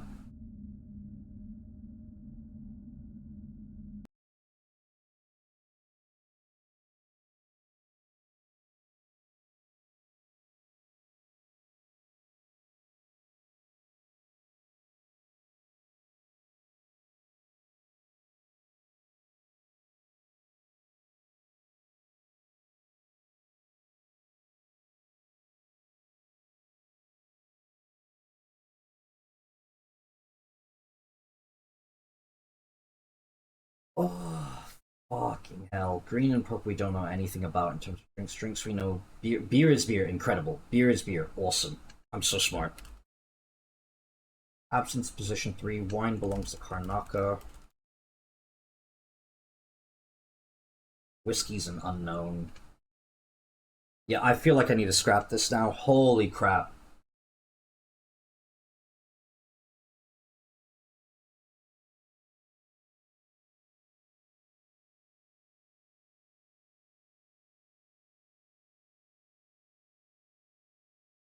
Yep, let's start this again from the beginning because I've lost my own mind. Whoops, I did not mean to do that. Oh.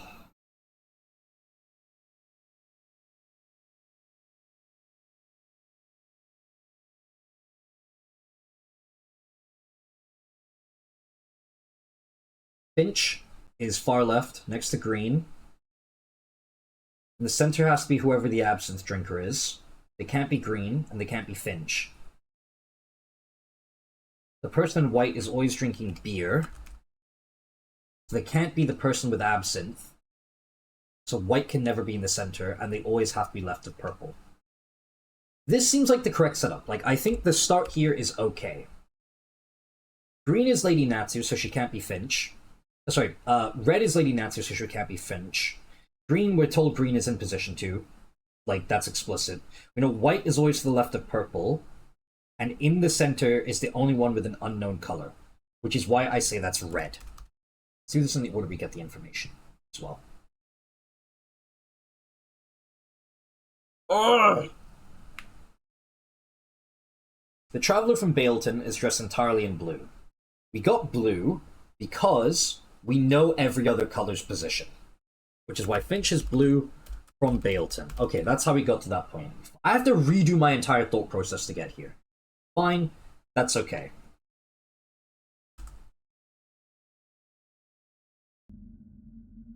Alright, dinner guest brags about her ring.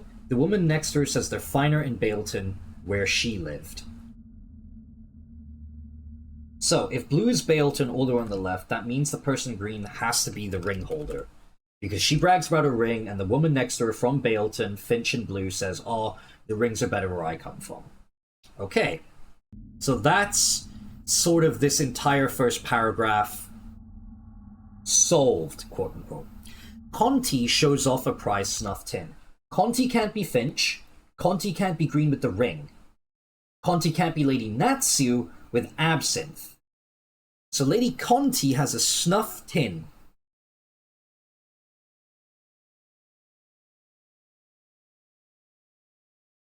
The Lady Conti can be either of these three.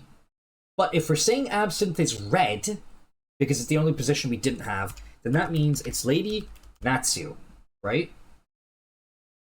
Am I spelling it correct? Yes, I have. Because we know for a fact red is Lady Natsu. Okay. So,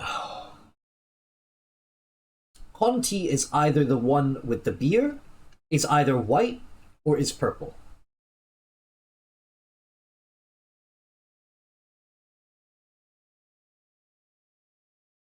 We have one confirmed location. Let me put this in note. White cannot be center. Center is drinking absinthe. White is always left of purple. Red. Only unknown color / person position out the gate. Hence center placement.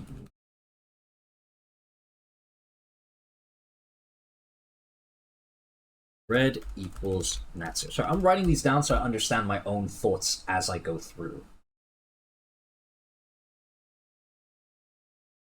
Finch. Always P1.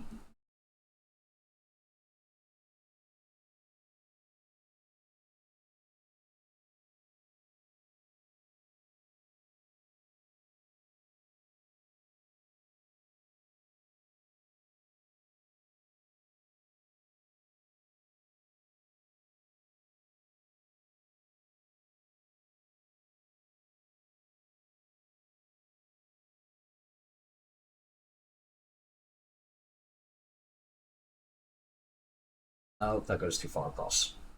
Okay, fine. Right. Finch is always position 1.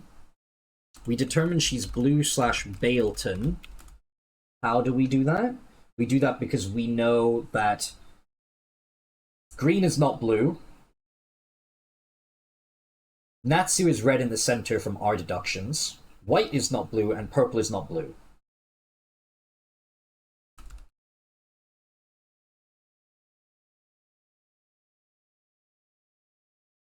Blue is unknown. Process of Elin. Okay, that's how we get there. That's fine. Alright. So, we know that I might have it. Okay, well, shit, show me the solution. Well, might. Give it to me. If you can hear me, put the solution in chat. Let's see if it works. If it does, run me through your thought process.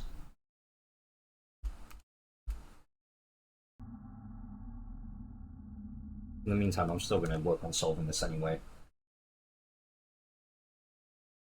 Green is the lady with the ring. It's Natsu. Okay, where were we? Countess Conti shows off a prize snuff tin. We were thinking Conti is purple. I think I was on that line of thought, but I don't remember why I got there. We know green has the ring. We know Countess Conti is not Finch, and she's not Natsu. So, she could be white or purple. It's left from right.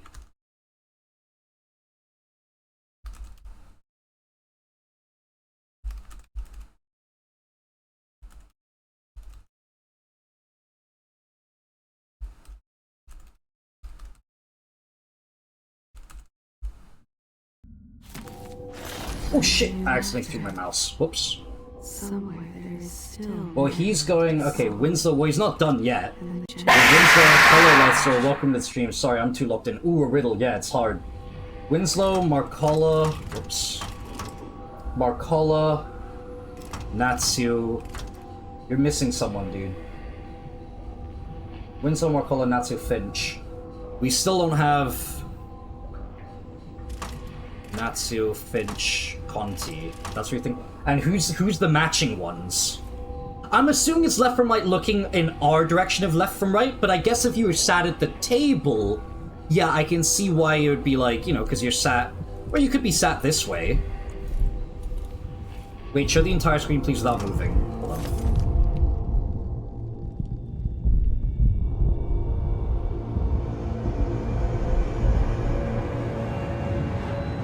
Okay, give me a second, Lightsoro. I will pull up the riddle for you to take analysis of yourself as well. Don't forget you need to match the people with what they have. So we know that Conti's meant to have the snuff tin.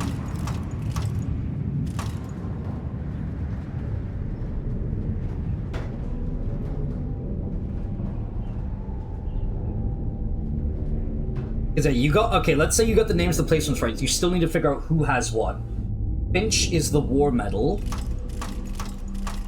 Finch is the war medal. Winslow is the ring.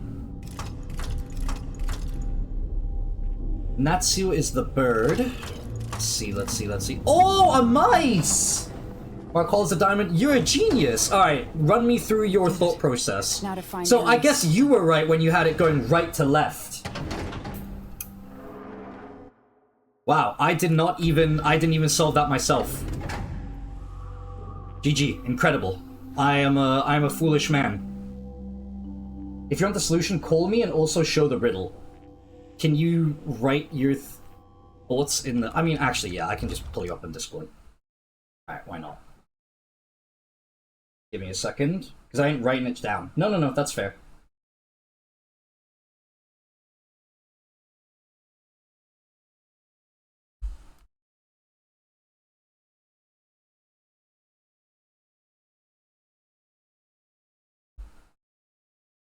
One moment, hold on. Okay, chat, we're bringing a mice in so he can explain the process. Now that the riddle has been solved. Let's see. Give me one moment.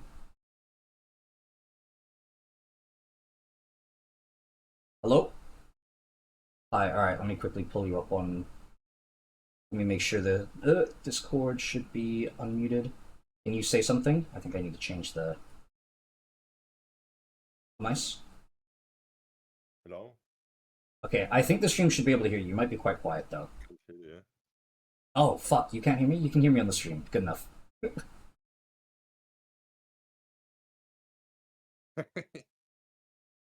Okay. I can hear you, yes. Don't worry.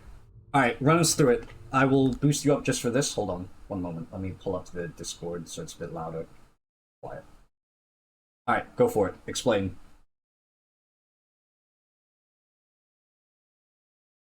Alright.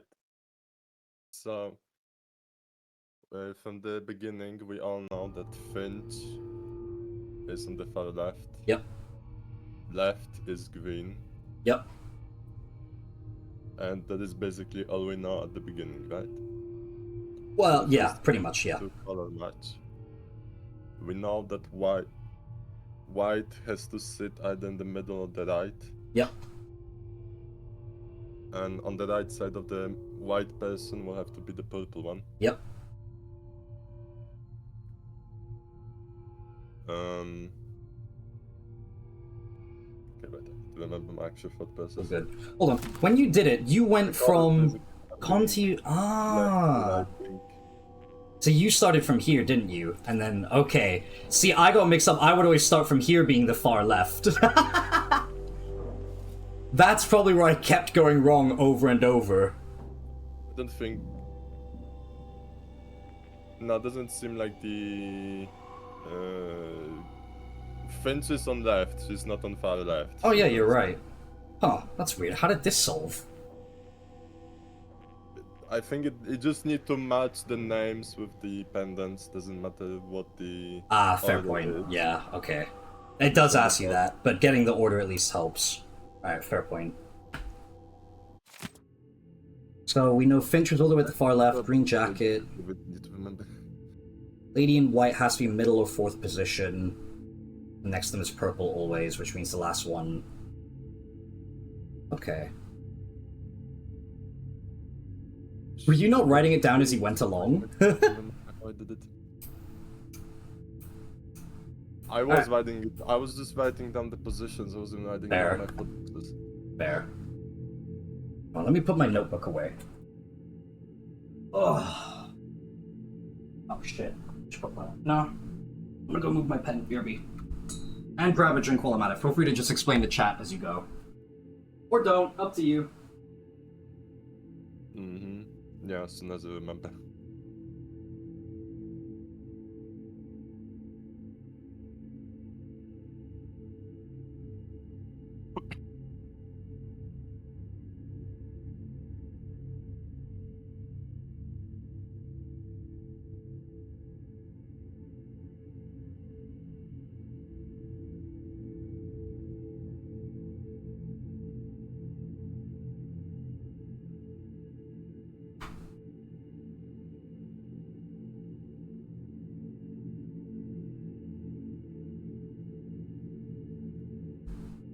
Okay, I'm back. If you can't remember your process, by the way, that's totally fine. I can just move on. How long have I spent on this riddle? Oh, okay, right. Yep. Now I know. Okay. Because I had to actually just delete everything and start from scratch. I feel that. So we know Finch is on the far left. Yep. Left is green. Yep. And the person in white sits on the left side of the person in purple. In purple, yeah. We also know that the person in the middle is drinking absinthe. Is drinking absinthe. Yep, and white is drinking beer. The person in white is drinking beer. Yep. This automatically gives us two colors of white and purple being on the right and far right. Yep. So giving us the beer. Yep. And the absinthe. So that's the beginning. Yeah. Then comes the first guess that I made. I guessed that Finch is actually red. Ah, okay. Wait, what? Correct. So that automatically swapped her to being blue. I was gonna say, because red we know for a fact is Lady Natsu. Yeah, go on. Which means because I came to the same conclusion of Finch being blue, because she's the only one we don't have a color for. Yeah. So the currently we have Finch in blue on the far left. Yeah. Person in the left being green. Yeah. Middle is Natsu in red with absinthe. Yeah. Right is white with beer and far right is purple. Okay, so we're on the right track so far. Yo, what riddle are you riddling? The one on the screen, Ragnarok. We just finished it. Yeah, go on. Let me pull up Notepad again and just start illustrating this for people watching at home, since I kind of took that down. One sec. Hold on a moment, mice.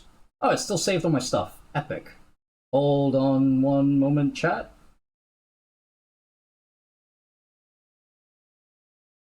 So now that we know that Finch is blue, we also know that she's from Balaton.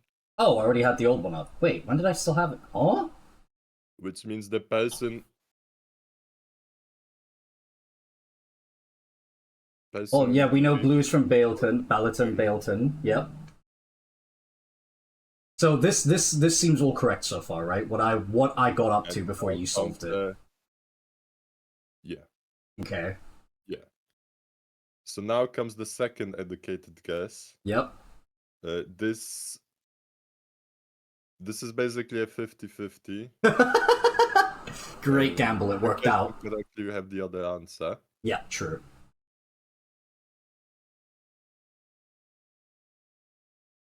Wait.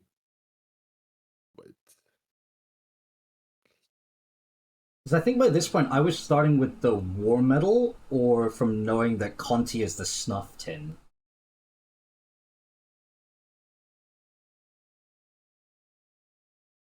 No, I guess the drink.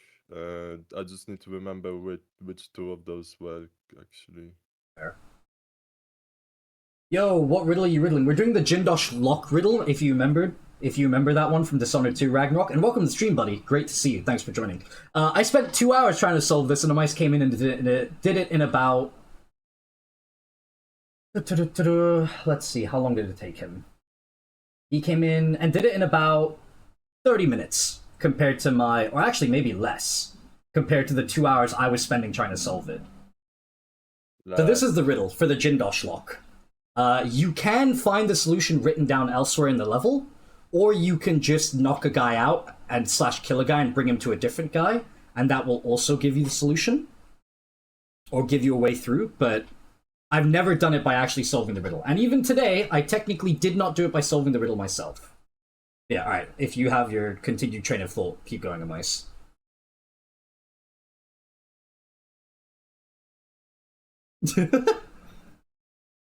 Left to you is... Okay, Auntie. so Yep. we know that a person drinking whiskey...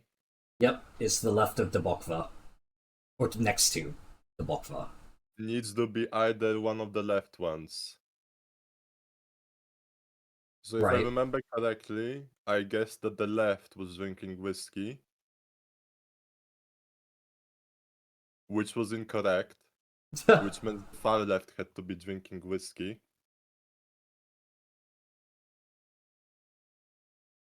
Wait. Which means the Yeah. person to the left is from the Bovka. Uh-huh.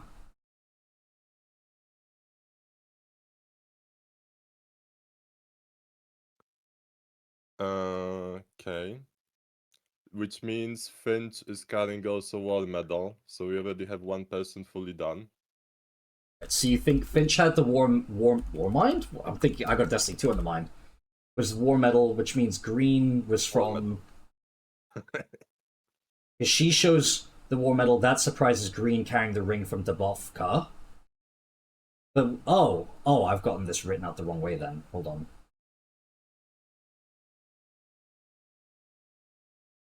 Oh, I hate riddles. They're as good as the person who came up with them. Level of abstracting is different for everybody. Cut to the point, I'm shit at solving riddles. Me too, Ragnarok. I took 2 hours to try and solve this, and I still didn't get it.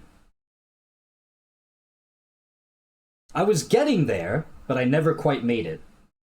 Because the bit that always got me was the fact that the war medal is basically a cascading of 3, right? War medal gets shown, person next to them is from Dubovka, and almost spills the whiskey of the person next to them from Dubovka with the thing. I felt the same way with I Have No Mouth and Just Scream, the game. I've never played it. Is it any good? I do like riddles, but I'm not good at them. But they're fun. Damn, I wish you wrote down your process. It's a point and click. Ah, classic. I like puzzles games, but yeah, I'm not good at them. All good, don't worry. I remember making at least one guess, which was a 50-50. I can't remember when. All good, don't worry.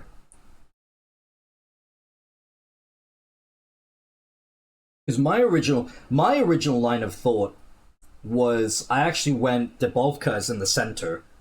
Because I said that white might have if white has the war medal, Dubovka's in the center, green with the ring ends up being the person who has whiskey.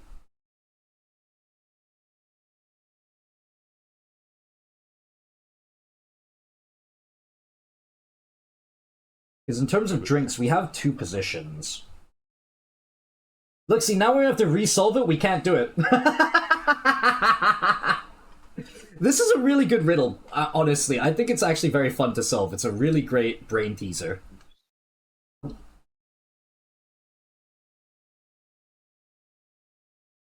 I think this is the guess that I actually had to make. Like the previous tools, I somehow figured out and I just can't remember how.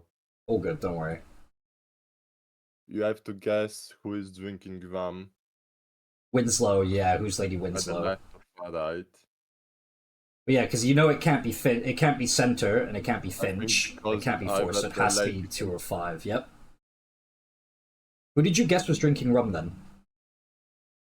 So I think because of the line, the lady from Karnaka full of wine jumped up onto the table. Yeah. I guess that the wine, the person on the left is drinking wine. So you think green was drinking wine? Afterwards, I started feeling all the missing stuff. Right, so purple had to be green was rum, drinking which is wine. true, which is I started filling Winslow. up stuff. Yeah. It turned out to be actually incorrect. Ah, so that was wrong. Which means I had to swap left and far right drinks. So you swapped... so you gave rum to green, and that made her Lady Winslow. And then you gave purple the wine. They're from Karnaka. Yep. Aha! Which means we already have two people fully filled out, being both on the left side. Yep. We have a person on the far right being in purple drinking wine. Yep. Which means...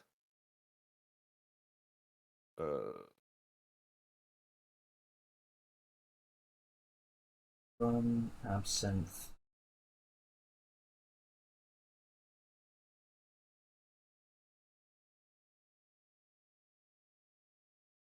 so you can't brute force the riddle? Not really. So let me, while my puzzle repuzzles through his solution, let me show you.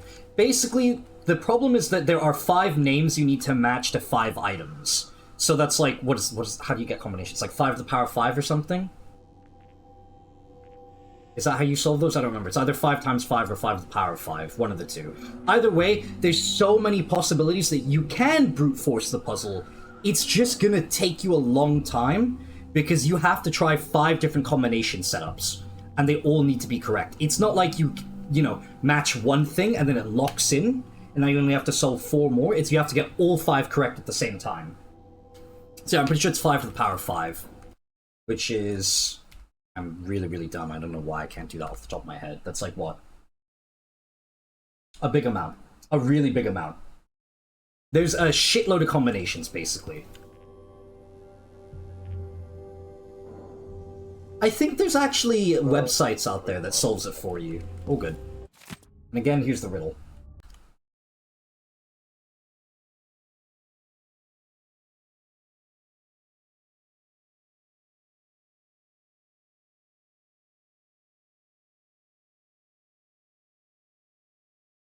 Give her the medal. He's from Dubovka. There's a whiskey. That's not right. Yep. Okay, I remember. So now we have... can you fill out as I have it? So far left person is Finch in blue. Position 1. Drinking whiskey with war medal from Balaton. Okay. Yeah, that's position 1. Yep. So position 2 is Winslow in green, drinking rum. Yep. Having the ring from the Bovka. So just put the Bovka in there, yep. You know?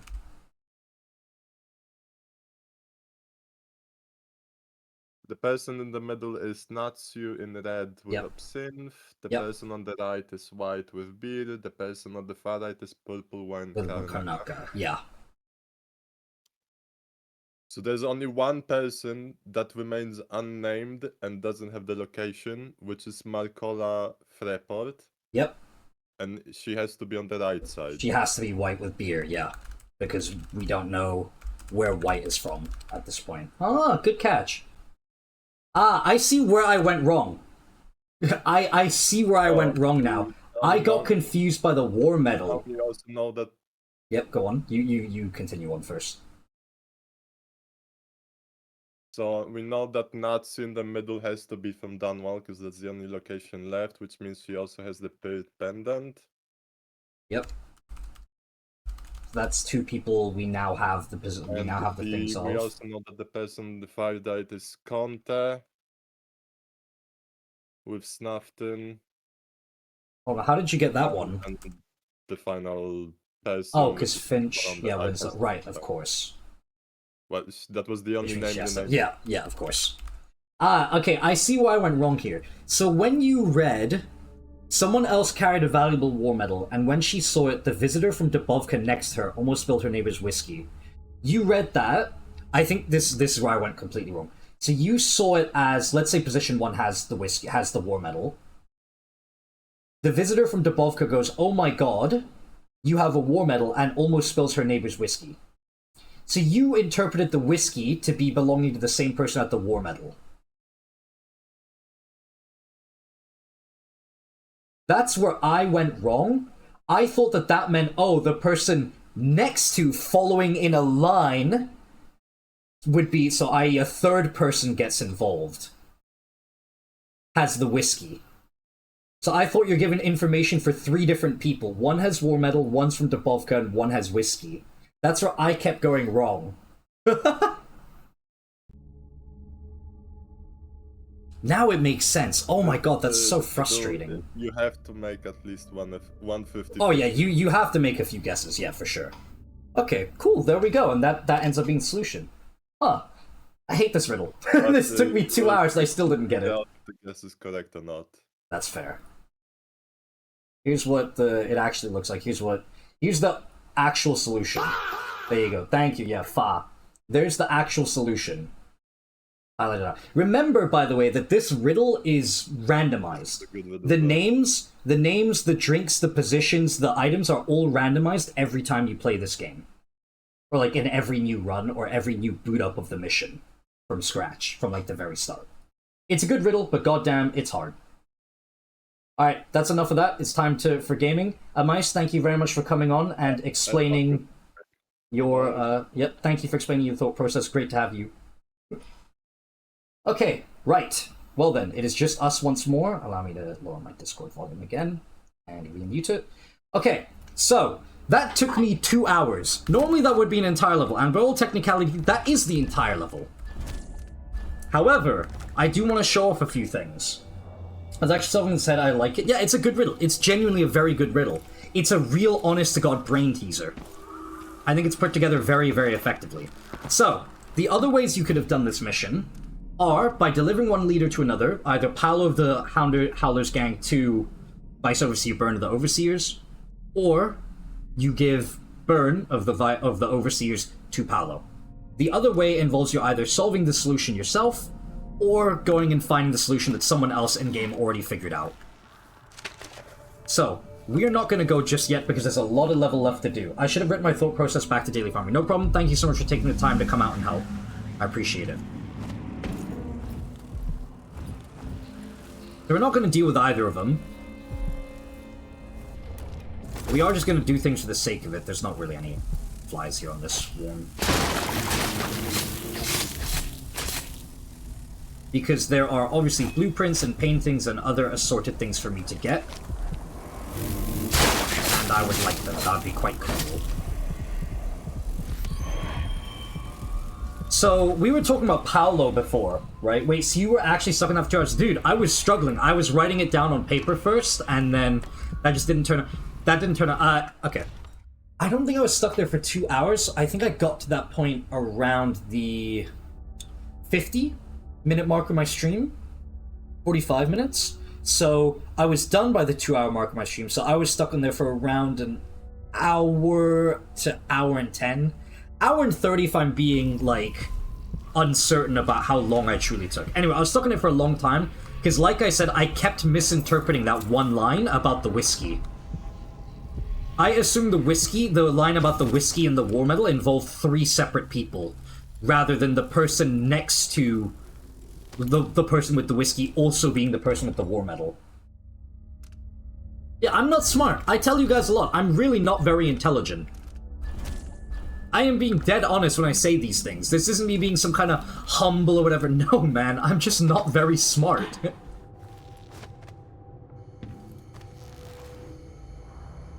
Oh, here's a Weeper guy.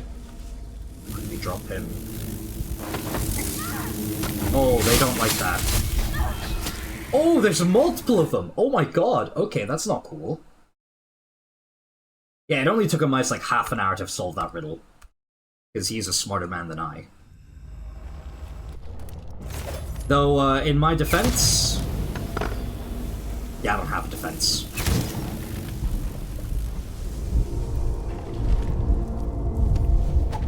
Oh, dust storm's coming in.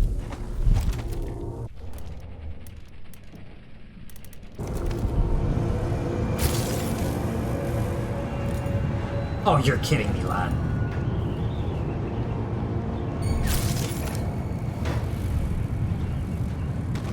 Okay, I don't really like that I had to use 2 different sleep bolts on them.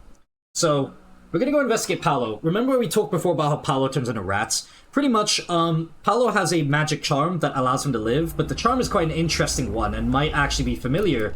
Well, would be familiar if you've played the game.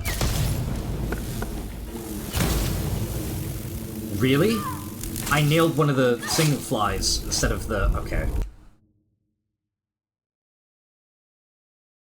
I don't even know why I'm doing this. I can just move on. Honestly, I should move on, because I've already spent 2 hours on this level, and I can't afford to spend more. Unless I want this stream to go into super overtime.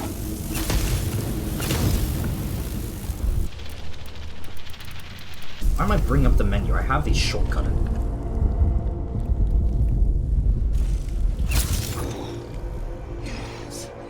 Yes, hit me. Better me than them. I don't know what that guy's yapping about, bro. Hello.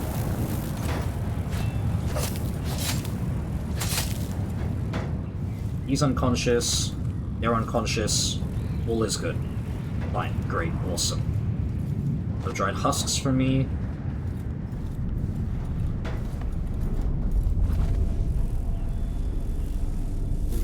Anything here?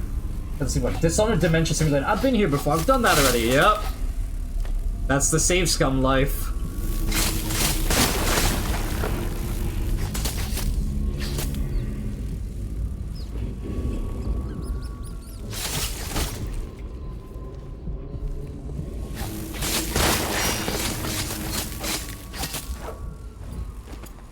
Alright, we got stuff and things, my favorite. There's runes right next to us, there's an outsider shrine. Actually, those runes are from the... I don't know, they're just barking for no good reason.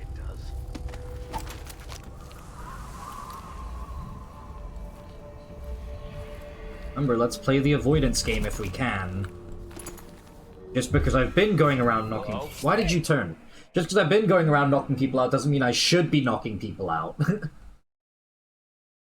Like I said, I still want to try avoiding knockouts where I can.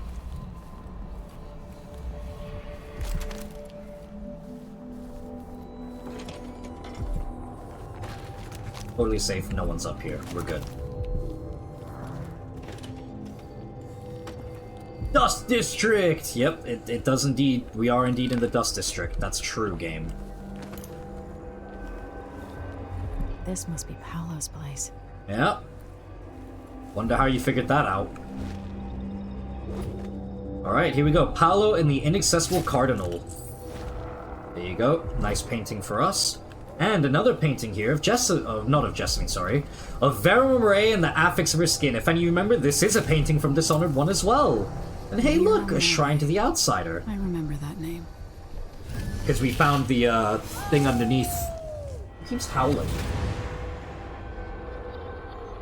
Correct, Granny Rags. In case you're wondering, Paolo's not one of those unhinged cultists who believe I will grant them favors if they leave a big enough offering or play just the right musical notes. He doesn't care a fig for me. But he put up this shrine because he found the hand of an old witch. The hand of an old witch! And Paolo saw right away that it pays to have an edge. Sometimes, pieces of us linger long after we're gone.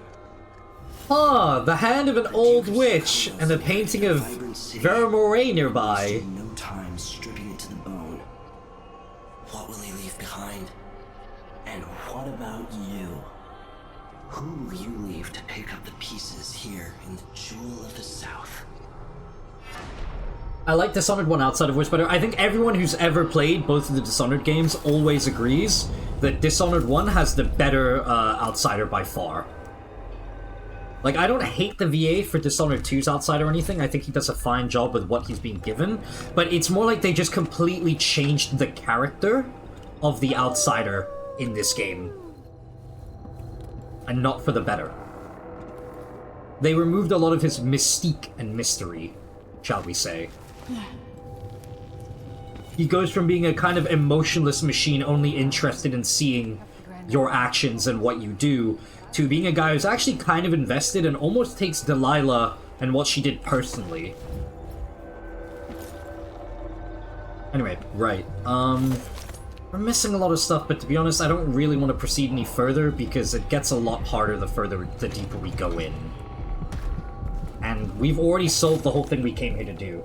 He was soft-spoken and curious. Yeah, he's just like, the outsider in Dishonored 1 is an outsider. He's not involved, he pops up, he gives an opinion that basically amounts to, this is intriguing, this is not intriguing, illuminates a little bit on the lore, and leaves. He doesn't pace around, he's very inhuman. He's cold, he's emotionless, he's detached. He's almost a stand-in for a player, for a person. He's very meta in that regard, right? In the same way that you pick up the copy of Dishonored after reading the synopsis, you go, that sounds pretty intriguing. The outsider is a guy who also lives outside the game like you, sees things happening and goes, huh, that's pretty intriguing. He doesn't judge you or your decision-making or your morality, which is an interesting tidbit in Dishonored 2, where, especially with the Jindosh level, like, the outsider himself literally goes to and he says, are you smart enough to take out Jindosh without killing him? Without shedding blood? Like, he just straight up gives his own thought on what is right and wrong there. Yeah, if you're smart, you'll do it without drawing blood, but if you're not, you'll just kill him.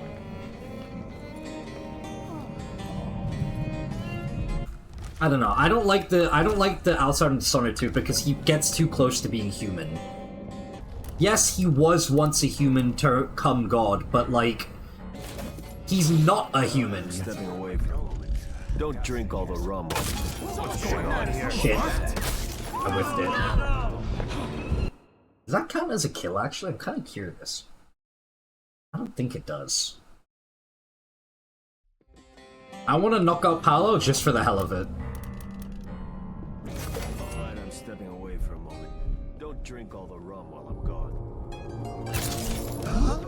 What?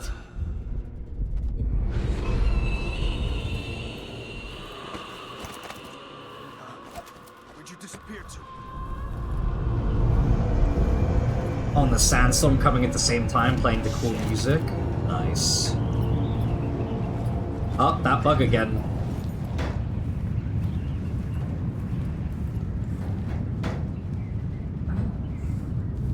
Hey, Paolo, don't look behind. Why couldn't I... Me? Nah, buddy, that's you. Get kicked, idiot. And then you loot him, and here's what happens. Oh, we find the hand? What? And thus, Paolo loses his ability to die. Paolo had a mummified hand? So, if we've been paying attention and putting the pieces together, the mummified hand was that of Granny Rags. Paolo had Granny Rags' hand all along. Yep, there you go.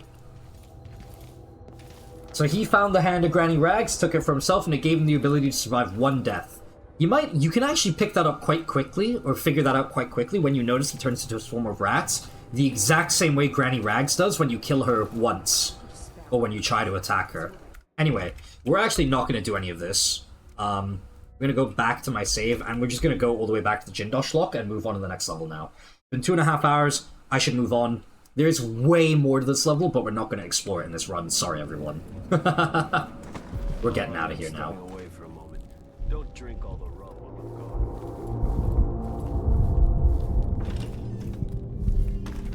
The thing is, the only way to get to that, like, to kill the hand is to defeat Paolo once and then go for the attack again.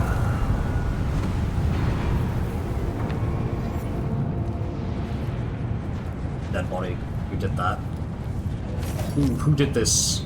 So we're going to be missing a lot of stuff. In fact, I think I might actually miss out on a pretty critical upgrade to my suit, which will give me the ability to stealth better. But it is what it is. And it be what it be, so let's GTFO. I'm a big fan of cosmic horror, and Outsider is a great example of well-written cosmic entity. Yeah, I completely agree. The Outsider is kind of like one of the outer gods in the Cthulhu mythos. Because they just... The outer gods find mortals to be beneath them, not in the literal sense that, you know, they're peasants, whatever, but like the outer gods are being, you know, the outer gods see mortals and humans the same way that we see ants. They're small things that aren't really concerned with our lives in any real significant way or matter whatsoever. Why bother caring about them? Maybe if the ants do something interesting enough, you might come investigate. Maybe they make a home in your wall. Maybe the ants start taking food. You're intrigued. You're gonna go investigate. It's the same deal there. Is Nyarlathotep... I guess. Isn't Nyarlathotep an agent of chaos, though? The Outsider isn't really an agent of chaos. He's just a curious guy, and I guess you could call that chaotic in its own right, but... I get he sort of facilitates events, but he doesn't really. He just steps in when things are already happening and goes, But I see your point.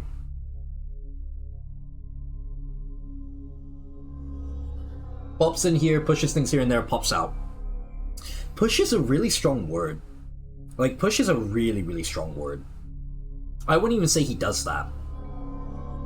It's a light nudge at best, and it's usually like one thing. And that's it.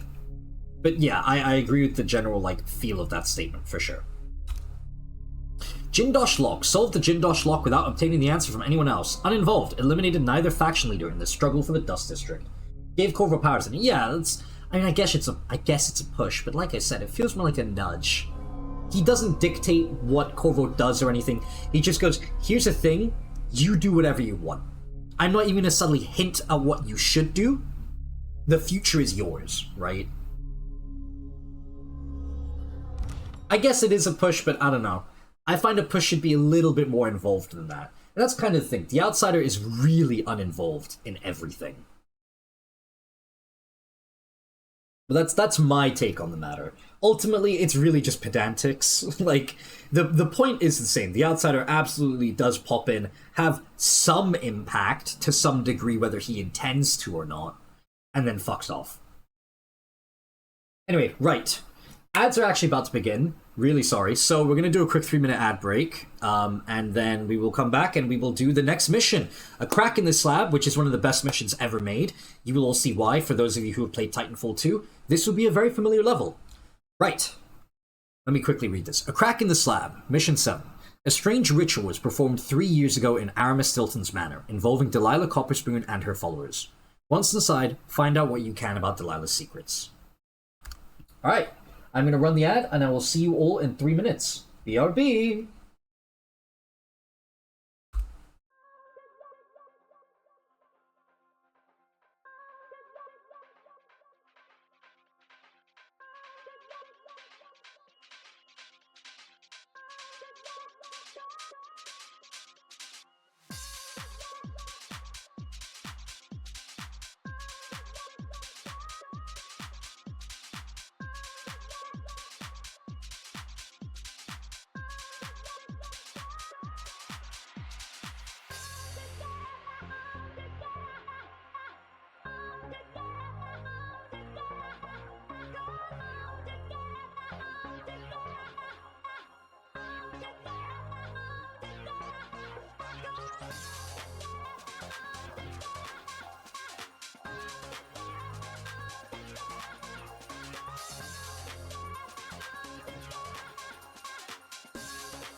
Okay, hello everyone. Welcome back, welcome. Let me know if you can hear, see the game, etc., my voice, visuals, you know the drill. Time is an odd thing. Growing up, I was excited about what the years might hold, about the places I'd visit. I recall childhood moments with my mother on her throne, and my father, a figure of mystery. I remember the rat plague, mother's passing, and all that happened. Of course you do. She was stabbed right in front of you, dude. Now this. I just want to put an end to Delilah's reign and get my father back. This house holds her secrets. Delilah pulled herself up from tragedy, grabbing the Empire and changing it to her liking. With Duke Luca Abel, she transformed a coddled dilettante into a schemer who helped her take my throne. She's made herself immortal, and even my father's sword couldn't end her life. I'm going to undo all she's done. And next time, I'll hold on to the things I cherish. Just a bit tighter. Just a bit. Just a bit. Alright, so, who here has played Titanfall 2? It's okay if you haven't, don't worry. But this game has an incredible coincidence with Titanfall 2.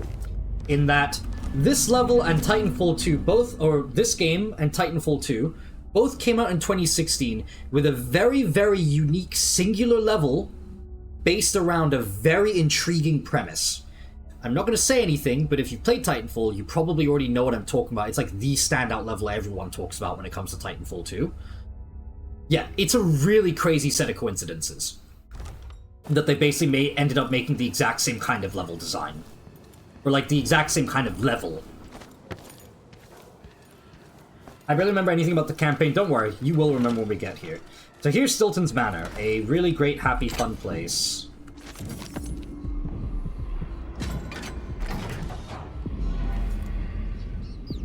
Oh man, sweet, some coin in the safe. Hell yeah. We're rich. I'm rich. And some food, my favorite. Yummy, yummy. Those of you who haven't played Titanfall 2's campaign, you should. Could that be Stilton? Could it be? But hold on, there's a rune up the stair.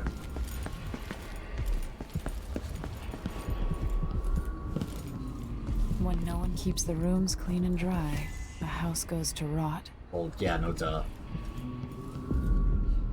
Seemed kind of obvious now. One charm up that way. She charm on my bone, no way there for now. Alright. I'm gonna brag a little now. I've written a short story yesterday, Keeper of the Night. It's about an old man living out of time and space whose sole purpose is to physically move the moon through the night sky. Very short, bittersweet tale about. I really like that concept. That's a cool concept.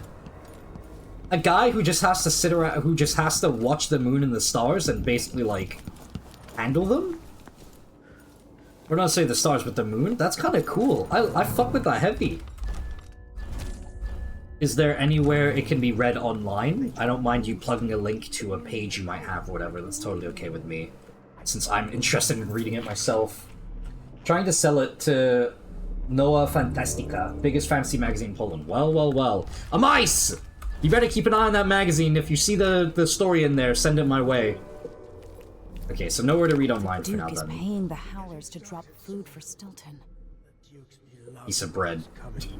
Singular piece of bread. Alright, we have a way in from up top, so let's go up the stair and get looking. Wow, game. Will let me up this way? Fine.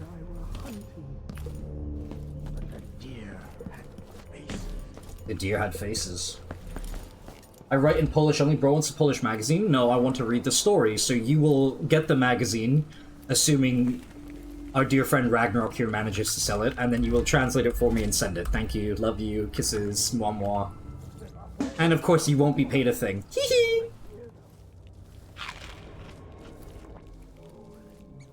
That sounds like a really, really interesting story concept. I do like the idea a lot. I hope you managed to sell it, man. Hope it makes you a bit of money.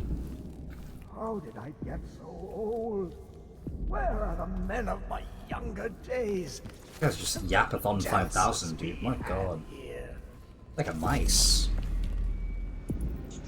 Seems more convenient for him to translate. No. You're my mod. This is like kind of your job.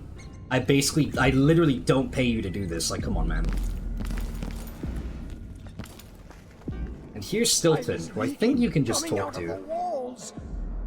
It's ruining the carpets. Ruining the carpets? Miss Stilton? Warm the quilts, will you? 3 years ago, something inside Aramis Stilton snapped like a cheap lock. A part of him and a part of this house never left that evening. The Duke's inner circle are still gathered here, setting their grand plan into motion. Delilah's plan.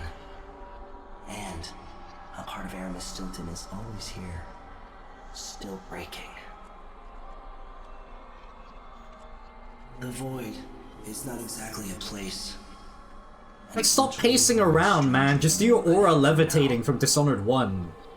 It watches you from within. And at the heart of Stilton's house, the Void is leaking through a pinprick left behind by Delilah's little trick. Even magic is perverted here, and things don't work like they should.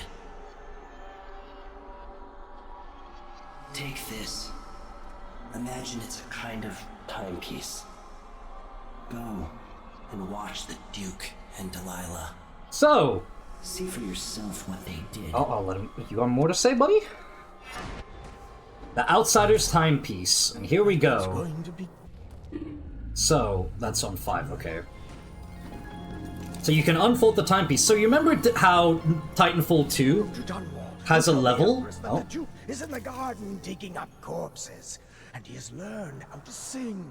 So Titanfall 2 has a level where you actively keep swapping back and forth through time, or keep traveling back and forth through time, because events you do in one area influence. So events you do in the past influence things that, or change things that happen in the present / future level. It's a really, really great concept. It's super fun, especially because obviously Titanfall 2 is a combat FPS game, so it's really fun starting a fight, blinking out of time to a different time entirely, and then blinking back in from a completely different location and just gunning everyone down with a well-placed grenade. It's really, really cool. It's super fun. And like I said, coincidentally, Dishonored 2, 2016, same date Titanfall came out, also just happened to have a campaign that featured a travel through time level to get things done, back and forth over and over and over. So we're about to do that.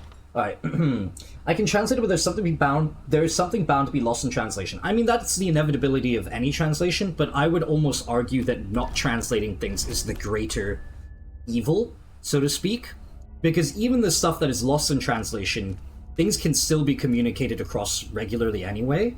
Like, one of my favorite books of all time is Metro 2033. It's an incredible book. It was also originally written in Russian. So, does the fact that I read the English translation mean that I don't know anything about it? No. It's still a really goddamn good book. It's still very enjoyable. And while there are absolutely things lost in translation because that's inevitable, it does not stop me from feeling a lot of the original intention, the original ideas, the themes, and the messaging that the author puts across, right? And I'm someone who consumes, like, translated media all the time. I'm a big fan of manga, anime, light novels, of course, and I, you know, lived in multicultural areas my entire life. I don't think it's not a sin, obviously, but, like, there's still joy to be had in trying to spread it anyway, regardless. It might not be perfect, but I think people will at least appreciate and understand it. Lots of great works aren't even, you know, written for multiple languages, for God's sake, but people can still enjoy them anyway because the language barrier isn't that huge of a barrier at the end of the day. I mean, it's still a big one, but you get the idea. Alright, let's start making our way through time then. Job, where's my money then? I just told you, not getting paid. This is what you don't get paid for. So, oh, there's a guard there. Let's not teleport there. Alright, let's just transition in time. By the Void. Your guests are waiting in the study. The Duke is demanding refreshments, and I can't get in without the combination. There's a note on the door, Captain Winterbottom. What? He's out back. I need the code to the study. It's in his notebook, ma'am, but he keeps it with him. Thank you, Corporal. Speaking bluntly, I really don't like Stilton's guests. Earlier, I got my ass chewed out by the royal curator. What's her name? You're talking about Brianna Ashworth, I believe. Yes, that's her. She's an odd one. Anyway, keep up the good work. Thank you, Captain. Okay, we're gonna path up there, potentially. Alright, so we're stuck in this room. We're locked in here. Oh no, we can't get out. How, whatever will we do? Well, remember, we quite literally have the ability to go through time now. And what's happened whenever a piece of Slavic art makes its way to mainstream? Metro seems quite fun. Yeah, Witcher's another good example of it doing that too. I've read the Witcher books as well. They're okay. I think the first book is the best. And that's because, and in my opinion, that's because, shit, what was the author's name? How have I forgotten it, man? Oh my god, this is so embarrassing. Fucking... Sapkowski. Andrzej Sapkowski. I find he tends to be better at writing short stories, which is probably why I prefer the first Witcher book, quote-unquote, because it's really just a compilation of vaguely connected short stories that are really, really good. Short stories are way better than Saga? Yeah, I find that's usually the case. Saga, any Saga tends to be a weird thing because you occupy this position where you don't want it to drag on for a long time, but it's also what might be making you a lot of money if you're doing it well, if it's producing well enough that you can make a saga out of things. You need to know where to end it, but you also want to be able to really explore the things you want to discuss the stuff, to grow the characters, to like find interesting parts of the story. It's a difficult thing to balance, and I really don't like blame any author who struggles with it. Short stories comparatively are a little bit easier because you can set them out with a clear goal from start to finish, and you know, it's a short story, so they can be really lean and no one's gonna say, oh, the short story was too short. The only way out of here is through They'll the go, present. oh man, I wish I had This more. timepiece. Okay, well you didn't need to tell me that.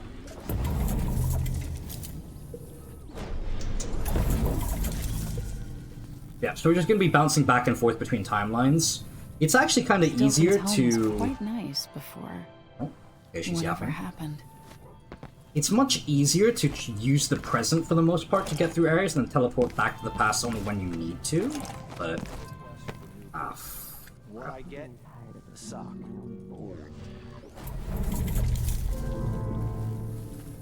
So if I remember correctly, the way this works in the game engine is they basically layer these two levels on top of each other, and whenever you teleport through time, actually all you're doing is you're just literally teleporting between one version of the level and the other. Like one level and the other. The ending of The Witcher was a shit show, I hate it. Sapkowski's known to write bad endings. Hey man, like we said, sagas are hard. I try not to give them too much grief. I want to go this way? I think that's a good idea. The concept of this level is so cool, man. So cool. Restricted access to Great Hall. To all of you working tonight, Mr. Stilton asked me to restrict access to the Great Hall after the arrival of the Duke and his other guests. They'll have their own people with them tonight for security. I'll be in the dining room if I'm needed. Captain Cordero.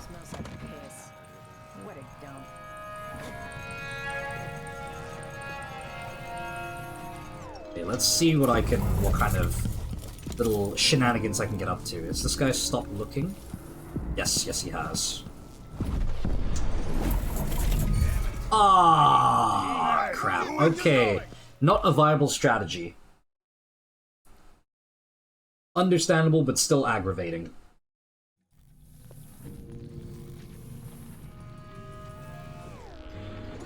Yeah, I fucking love Metro 2033, man. Oh my god, just such a good book. Ender's Game and Metro 2033 are probably in like my top 5 books of all time. I don't know, man. 33, there's just something so right about that book, man. It hits like everything I could ever ask for perfectly. It's like an actual modern-day Odyssey for RTL. It's so good. You really should play Alan Wake 2. One day you'll ever mind blown once you see what Remedy did in Engine in terms of level swapping. I can only imagine, man. I can only imagine. I'd love to, but unfortunately Epic Games, so, you know, not happening for a while. Is there a way for me to reach up there without... Is that the study? No, it's not the study. I'm sorry. Is anyone looking at me if I teleport through here? Let's find out.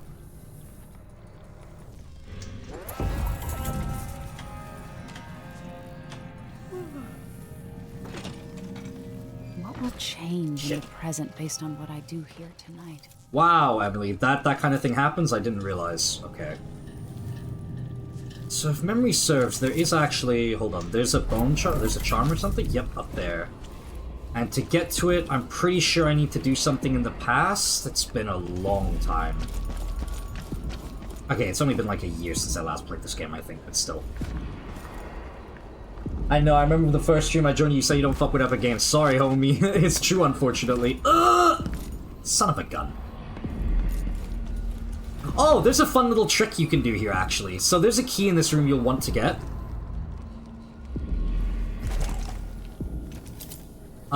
It's around here. So one thing I do is I go under the table, make a save, double up on the saves. Yeah, I make my saves for Epic Games always very well known. And we just teleport through time while we're under the table. Thankfully, he did not notice I took his key. Ooh. Now, a smart person would leave at this moment. However... yeah, no, I'm just... Oh, shit. Just working. There we go. Whew. Can I get out? Can I get out? Please, please. Alright, there we go. So that's a fun little trick I like to do to help me get the key without getting spotted by everyone or needing bend time or anything. Works quite well. Now you know my tricks and secrets too. You're welcome. Right, how the hell am I gonna get up there without some kind of bend time? Oh, not bend time, far reach or blink. Cool music. Sounds.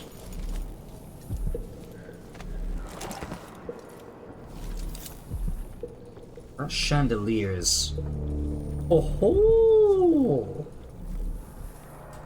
That could work. Oh, but if I teleport there, then I'm just gonna fall. Because the chandelier's higher in the modern timeline.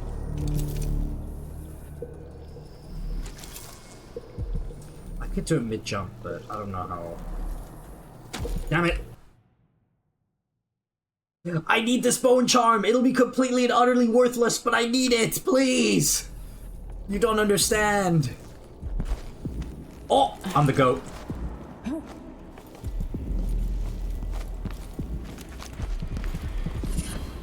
Strong arms!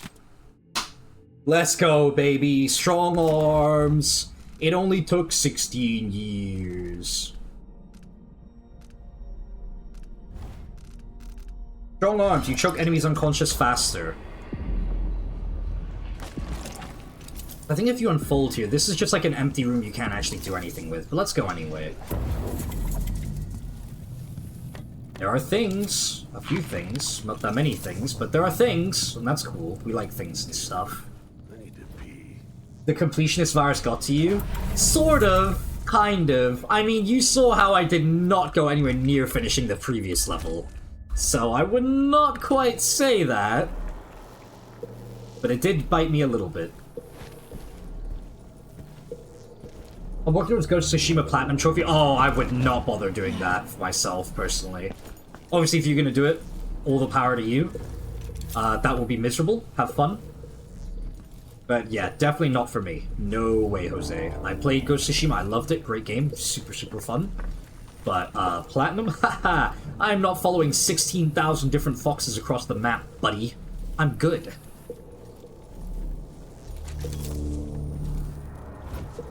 Five trophies short? Which ones are you missing? Does the Platinum include trophies from, like, is there DLC trophies as well?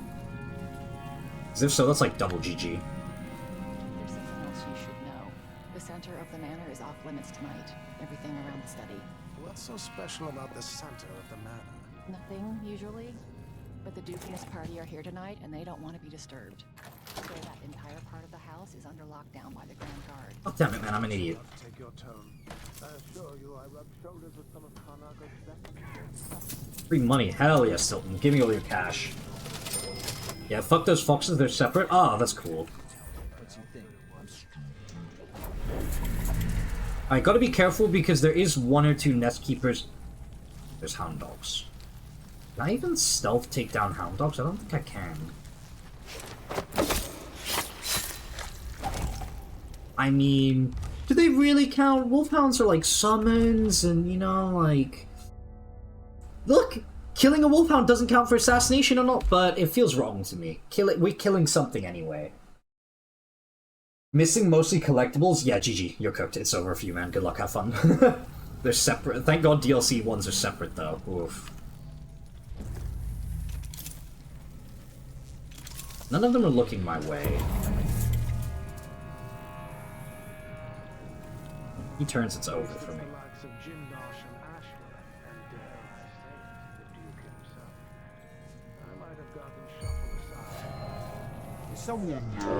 No, no one's there. Why would you think that? See? There's no one there. Damn it. I need to complete all haikus, hot springs, and bamboo stands, lighthouses, collect 20... Dude, no. Just no. I am not a completionist at all. I could never be a completionist. I don't know how some of y'all do it, man. The very idea of doing a platinum trophy that in a game that's like... The very idea of doing a platinum trophy in a big open world game has me, like... It gives me conniptions.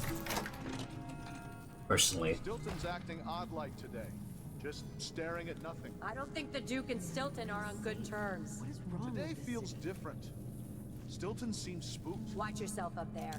Nobody's repaired the balcony yet. If those supports break, I might not be able to catch your heavy ass. I'm counting on you, ma'am. It might be romantic. Would you press the red button or blue button? Blue button every time. Blue button every time. Yeah, no contest. I recognize that the objectively correct game theory choice is to press the red button, but I do not care.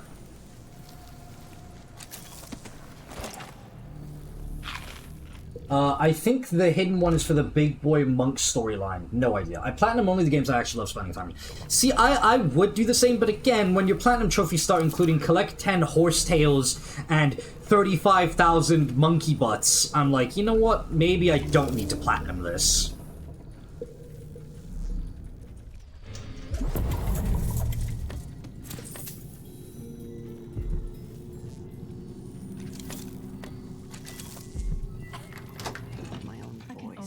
One tray at a time. I'm only human. One tray. Do they think there are two of me?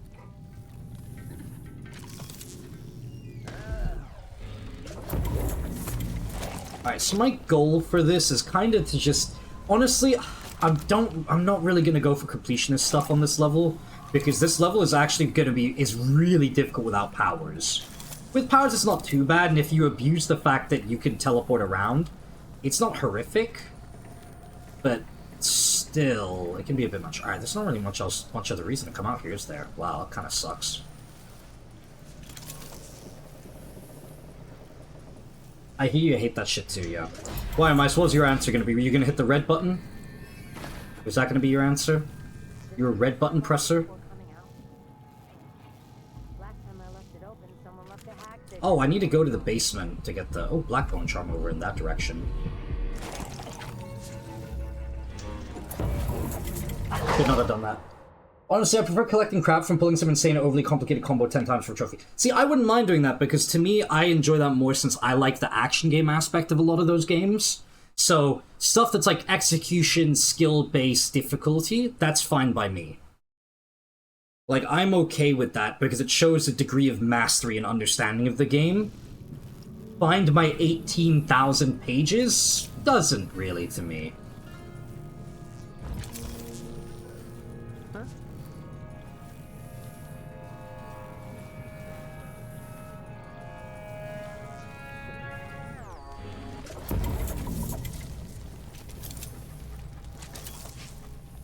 Can you put your nose away?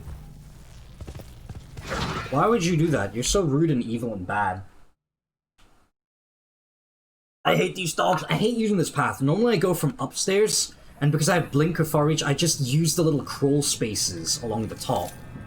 That's just not an option here. Oh crap, I forgot that guy was there. Whoops. I'm a bad gamer. I like to slow walk and look around. What, you do like E3 show-off gameplay? Is that you? Obviously, there's nothing wrong with looking around and taking in the beautiful sights and the hard work of the artist and the graphics team and all of that. That's totally fine.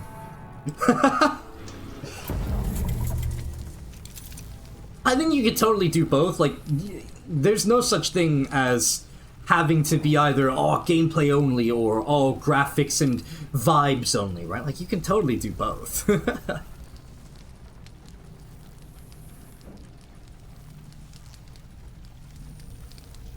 I could do that for a living. What? Be it? Why are you looking over? Be a E3 game guy. The recorder. That's crazy. Mastered smooth camera movement. Insane. Dude's cracked with it. I would ponder the philosophical aspect of a button and question its existence in the first place. I ask myself if a button is even real and not just my imagination playing tricks on me. I'm spewing random bullshit. I don't know what any of what I just said means. Okay, so, does that make more sense?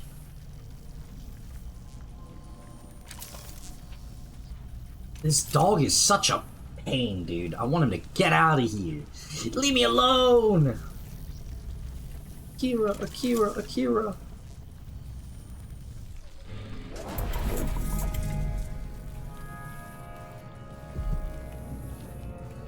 Haha, Master Key's mine. Idiot.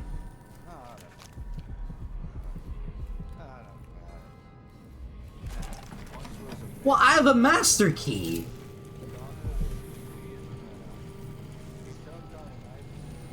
And ever so slightly, it grew to be large as a narwhal. I think a mice is stuck in the Planescape Torment universe. Dude, I need to play Planescape Torment. I hear so many good things about it. Oh, those flies are so fucking lucky.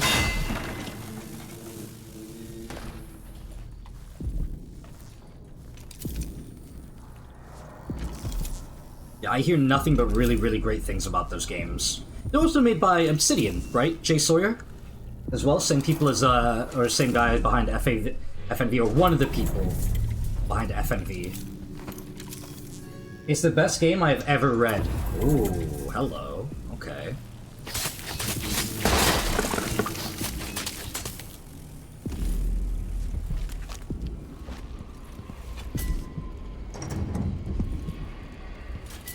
Oh, I feel like I could burn myself alive. Wouldn't that be so funny?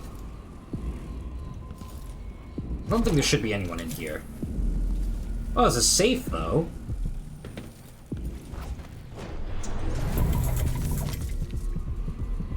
Why is there a dead wolfhound in here?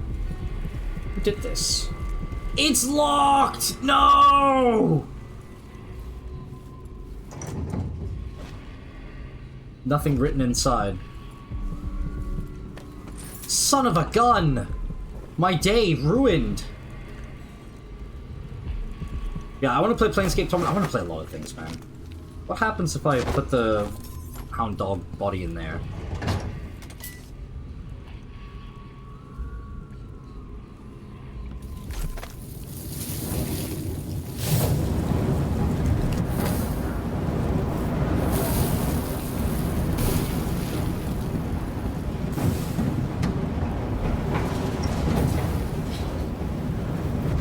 Okay. The dog turned into a pile of ash! Oh! And that stops the flies from appearing, doesn't it? In the future.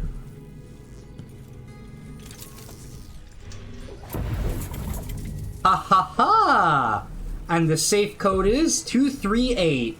I'm so freaking smart! Oh my god, it's the smartest streamer alive! Mr. Streamer will endure that you took 2 hours to solve a riddle and you didn't even solve it! Guys, what's the code? 238?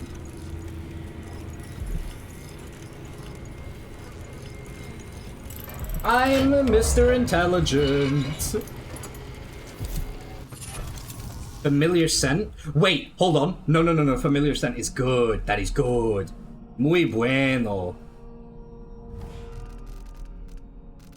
Familiar scent. Here we go. Wolfhounds cannot smell you. I can sneak past them now! Yippee! Yippee! Yahoo! Yahoo! Planescape is an old game that shows in gameplay, but story, characters, world, and lore are incredible. Well, lucky for me, I don't mind playing old games. Mostly. Somewhat. Vaguely. Sometimes.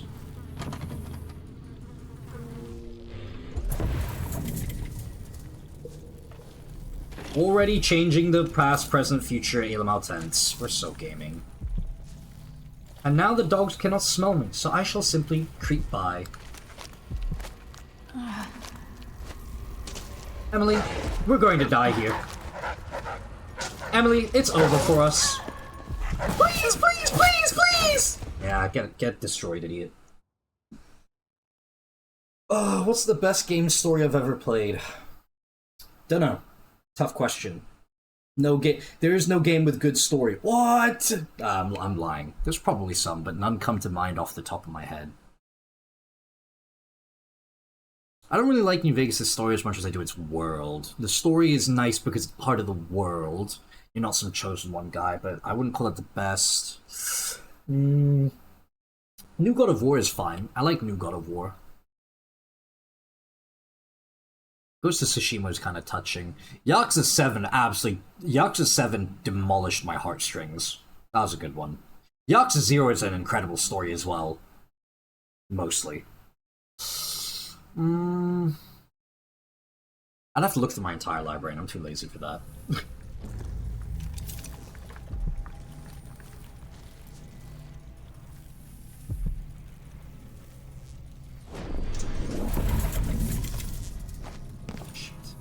Tasted awful. That weren't no blue-jawed hagfish. River crust is more likely. Huh? Son of a... I'll search with you. I can't make that jump. Aha! Nope. Well, I'm trying to make this. Ow! While I'm mid-jump? You're so rude. Can you guys hold on, please? I'm practicing my hops. I'm trying to get ready for the Olympics. Oh my god! Please!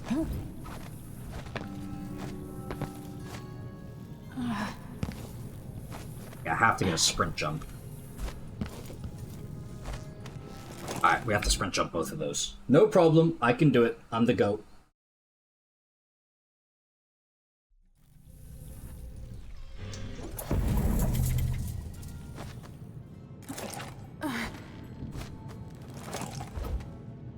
Nice, almost there. Fuck! This entire playthrough is just, messed up, reload, reload, reload, reload, reload. It's 2 hours, 4 hours, 6 hours of reloading. Get this fly out my face, son. Every time something happens.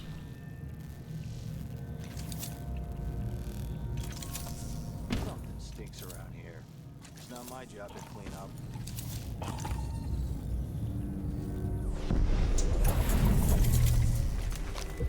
Hey, Bone Charm. Alright, so what we can do as well is we can... Oh my god, I just got a random sense of vertigo. Whoa, what just happened to me? Holy. There's not an earthquake or anything, right? No, those are so rare here. No, my monitors aren't shaking.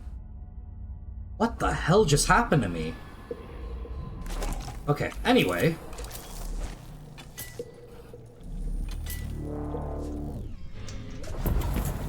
Oh, well. So I could smash those for no good reason, but I kind of want to keep the elevator working. Oh, isn't there like a flooded basement or something I can drain here in the past to open up an entire area in the future that has stuff and things for me to get? It's been a while. Careful, don't throw it. Drop it gently. It's silver. It's not going to break. I'm not worried about it breaking. Dude, what the fuck is going on with my head? Sorry, guys. Whoa, my head is like spinning. What the heck? Maybe all the moving through time is getting to me. Holy. Yeah, they should keep the curious away, and we'll come back later to pick up the loot. It's a good, simple plan. So why are you nervous? Dumbass, if you disturb that nest, they'll find our bloated corpses down here a week from now, full of...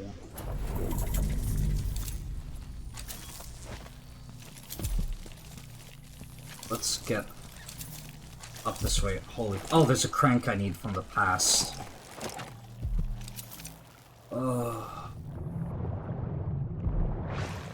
Sorry if I really don't sound... I'm... What the... Firstly, it's a single fly. Okay, Give me 1 second, chat. I think I just need to get up and walk for a minute or two. Just give me 1 moment. Holy. I'm legit, like, spinning. Fuck. What is happening to me?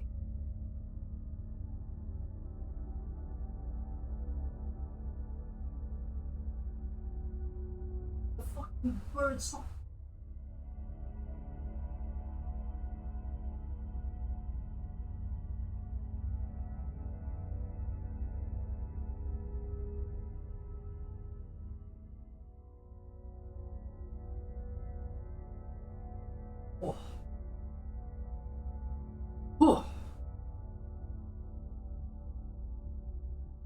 I think I am better now.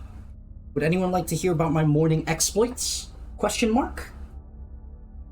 They're not much of a morning exploit, but you know, they're things and stuff.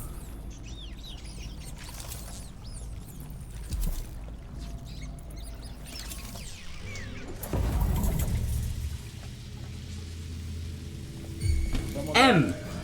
Are you joking, girl? I'll be damned. Wait, actually, can I not jump through there?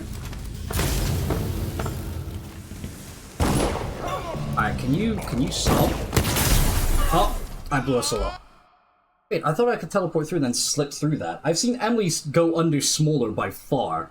What the heck?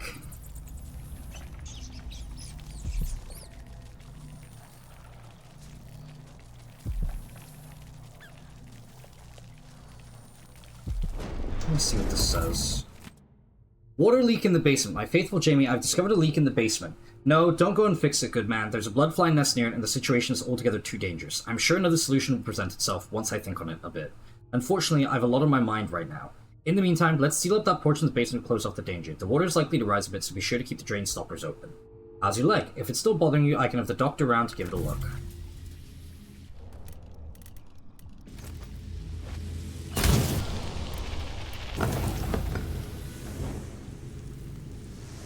Okay, great.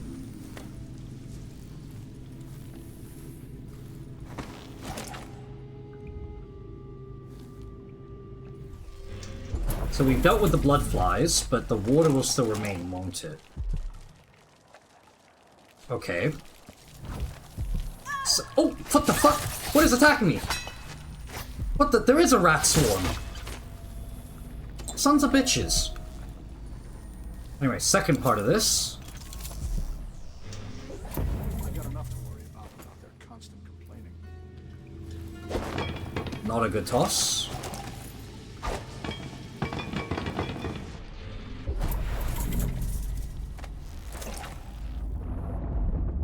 Nice. Now we can drain it? Question mark?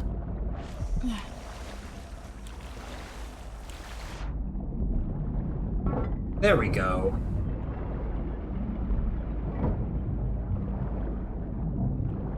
Why was I doing this again? Ah, all for one rune.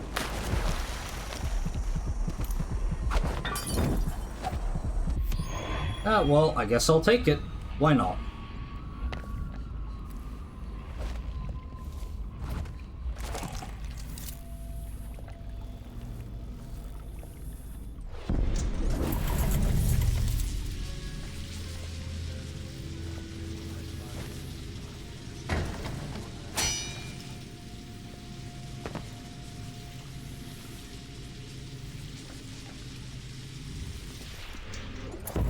Can I take the crank from the past? No, it's already attached.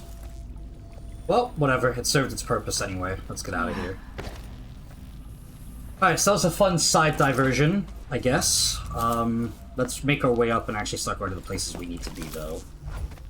Probably shouldn't sprint around unless I want to get caught by the dogs or something.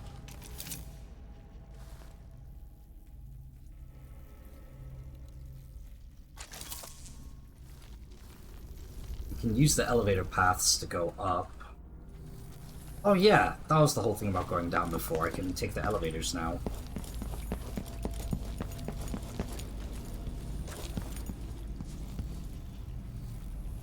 Let's not take them, let's just climb up and, you know, through. Or... Oh, we can't do that with the elevator, okay.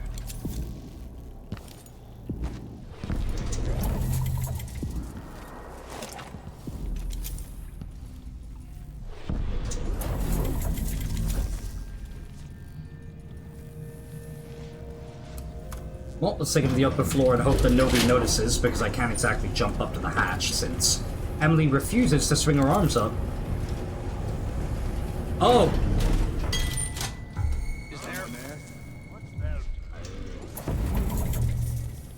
Ah, that worked out.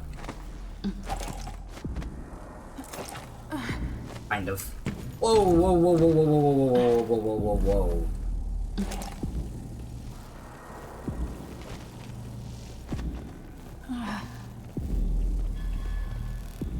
Hey. Son of a... Ah, making that jump is so hard. It makes me sad.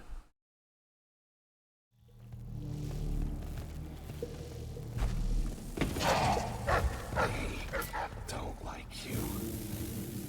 Nothing I can do about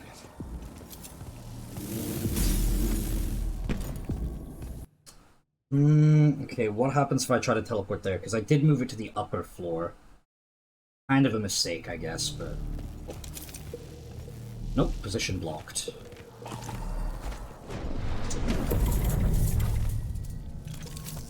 Oh, everyone should have stopped investigating by now. Oh, where did you put it?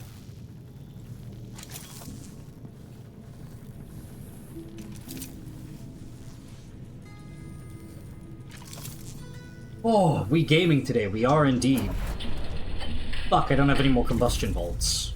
That's really bad, because then I could take all of that out with a single shot. And it would be quiet, too.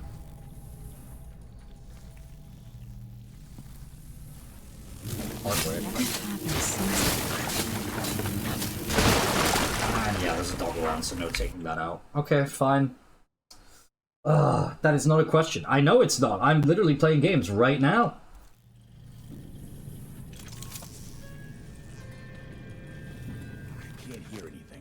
It'd be easier if we could open the door and get closer. You sure the combination you saw doesn't work? I got a glimpse of Stilton's notebook last month, but he must have changed the combination since then. Damn. What are they doing?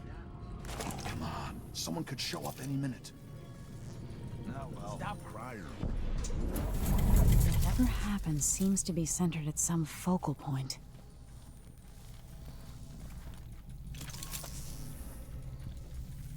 Oh, the combo. Is there an... Ah, there's an S-keeper over there. Son of a...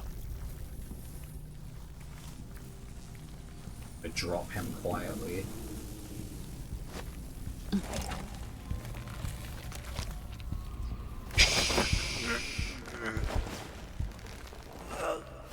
You, my friend, have the great privilege of being put down somewhere in this vague general area.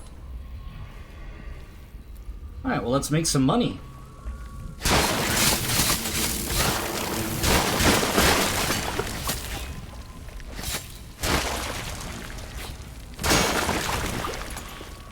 Oh yeah, there's that good stuff. Mmm, yummy, yummy blood amber. And now, I can... Oh. I go right over here and use it? This could... Yeah, this would work. Alright, so that lets me get behind the guard right outside immediately. But, we still have more things to explore and look around for. Or it's blocked. That guard is... Those guards are looking over in this direction. Oh, well, let's see if I can take down the nest over in this direction. Oh, hold on.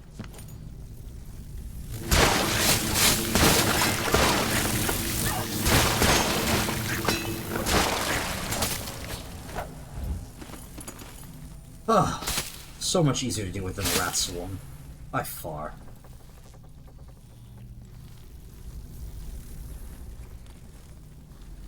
I really, really love this level, man. It's so big and fun and expansive, like, the whole thing is just great.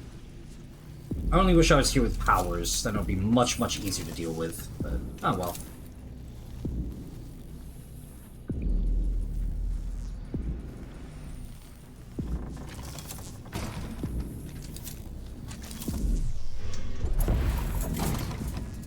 Was blocked even in the past, too?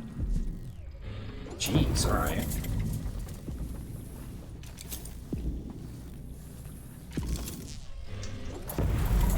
Oh, No one in the bathroom, at least.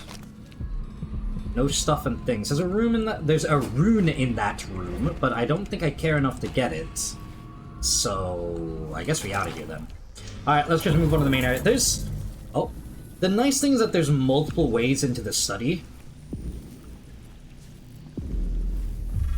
I wonder if the intent of this room is to let you be able to take the upper paths to get around all the enemies in the present. Normally when I play this with powers, I just stay in the past the entire time because there's not much need for me to go to the present. Yeah, it is. I see ways up there.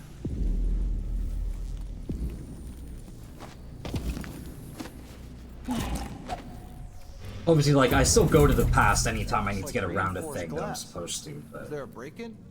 Nothing of the sort. We're just renovating for Mr. Stilton. His windows went out of style? These rich choppers drive me nuts. Stilton just worries about his home and about how he speaks and dresses. Always afraid of making some mistake, socially speaking. That's no way to live. Not even comfortable in your own skin. I'll let you get back to it. Oh, what a nice guard. He'll let them get back to it.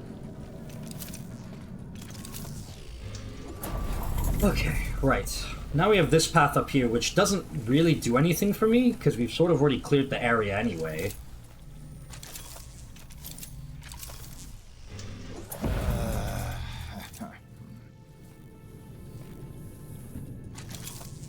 Yeah, this doesn't really do much for me. It's cool, but okay. So there's quite a few ways out to the study, like 3 I'm pretty sure, but we're just gonna do the main one, which just has us go straight from the door.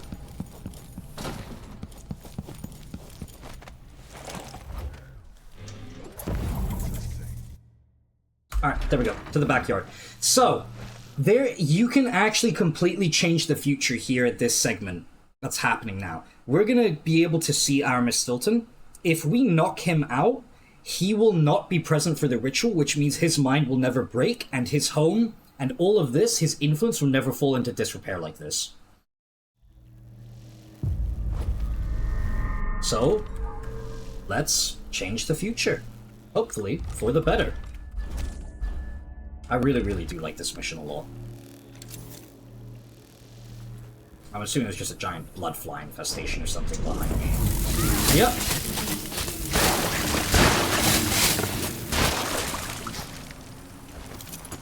My assumption was on the money.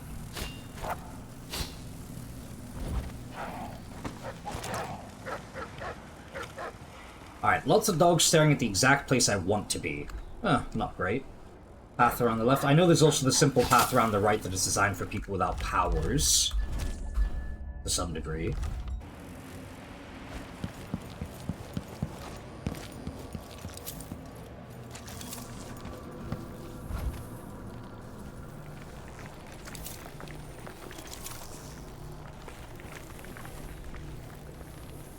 Dun, dun, dun, dun, dun. Oh, okay, just dogs. I thought there might have been a nest keeper there. Oof, I was a little worried.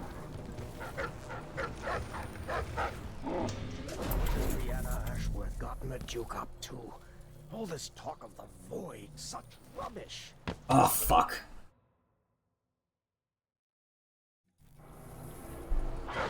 After I'm done with this run, dude, I'm abso-fucking-lutely doing like an NG plus run. That's just gonna be me as Corvo with all the powers going ham. Brianna Ashworth gotten the Duke up too. All this talk of the void, such rubbish. The Grand Guard was protecting Stilton back then. Was good I had my pistol. Then I met a lady from TV. How many more hours of this? This is to keep you from seeing whatever drove you into an... With Duke Luca, study door combination. With Duke Luca coming tonight, there'll be so many strangers in my house. I shouldn't have agreed to host this cursed seance. Something is going to happen. I can feel it. Maybe I won't attend. Feign sickness, or lock myself up in the bathroom. Anyway, I need to change the combination of the study door, as I was asked. Let's focus on something else. Old memories. 5. The coins in my pocket when I left Morley and came to Karnaca. 1 coin for each week until I take another boat and join you, my mother said. But then she never came. 7. My birth month. I'm probably the only person who knows the date since Theodanis passed away. 2. The number painted in my lunch bucket when I worked at the mines. I was just a kid, but it feels like yesterday. Nightmare tonight. Bye-bye! Okay, we're obviously not going to do that, because we got spotted by everyone. If all I need is to knock him out and grab the combination... That's very doable. I need this guard to piss off. May I live to see that day. Theo, forgive me. Why would he say that? Oh, oh my god. Okay, there's a lot of problems happening here. I could just knock him out with a... Yeah, screw it. One day, young... This is to keep you from seeing whatever drove you into a nightmare tonight. By rendering Stilton unconscious, I changed the past. Right. But how? The problem now is that because we made Stilton unconscious, everyone is active and everything is good again, but that actually presents issues for me, the player, because now I need to get through without alerting all the people who are now here and around.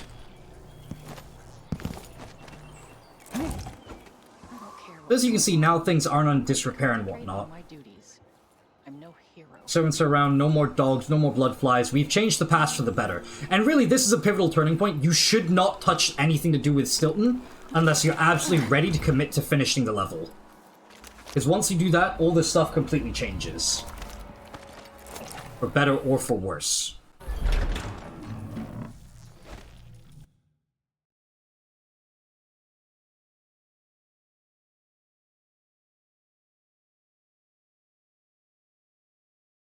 Yeah, I always leave Stilton alive because it's just a better outcome for Karnaka, and Stilton is actually a good man at heart. He was just misguided and hoping that he could guide Luca Abel into being a better person.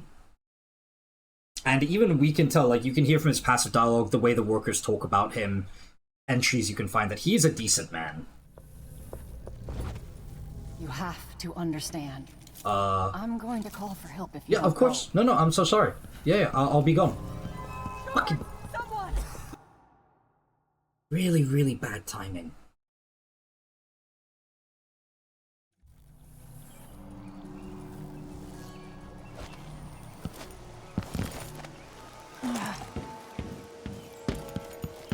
Loudest footsteps in the world. You see there's like no guards. It's mostly just servants, but that's still annoying as hell to deal with anyway. I don't really want to go through this door, but it's... only choice we got. What was it? 572? 527? Yeah, 572. That was the code, wasn't it? Man, I love this level so much. It's so cool. All the different little things you can change and, what do you call it? The ways you can play around with the fact that you can move through time.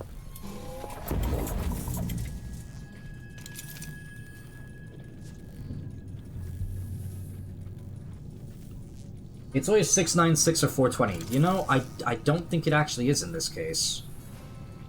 So won't you marry me? 12 weeks have.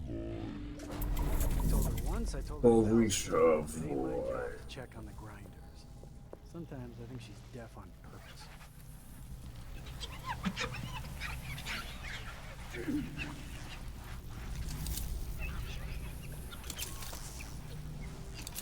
I can only carry one tray at a time. I'm only human. I'm only human, after all. I'm only human, after all. Don't put the blame on me. Sorry, couldn't help it. I need this guard to go away. I mean, I've absolutely gotten a body spotted now, because Stilton's body will have been found. But, like... only non-lethal takedowns so far. Will this guard piss off? He's just staring at the fucking study. Like, what's his issue, man?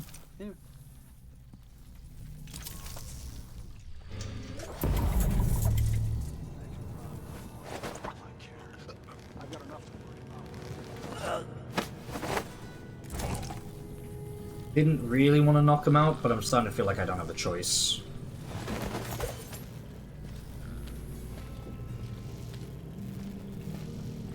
In an ideal world, he won't spot this.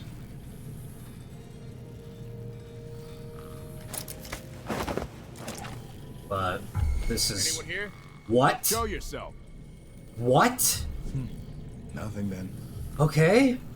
I don't know why he suddenly...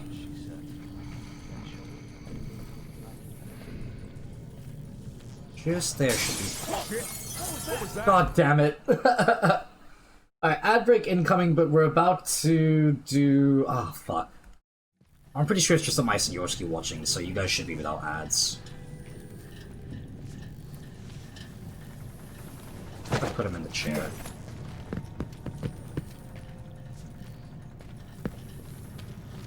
What?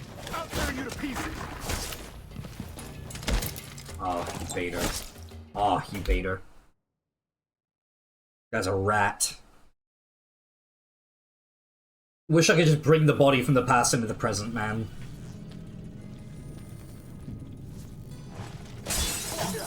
Why? Like, oh my god, man. Fucking why? Emily's not throwing him down, man. I'm dropping. I'm pressing drop. I'm not pressing yeet or toss or whatever.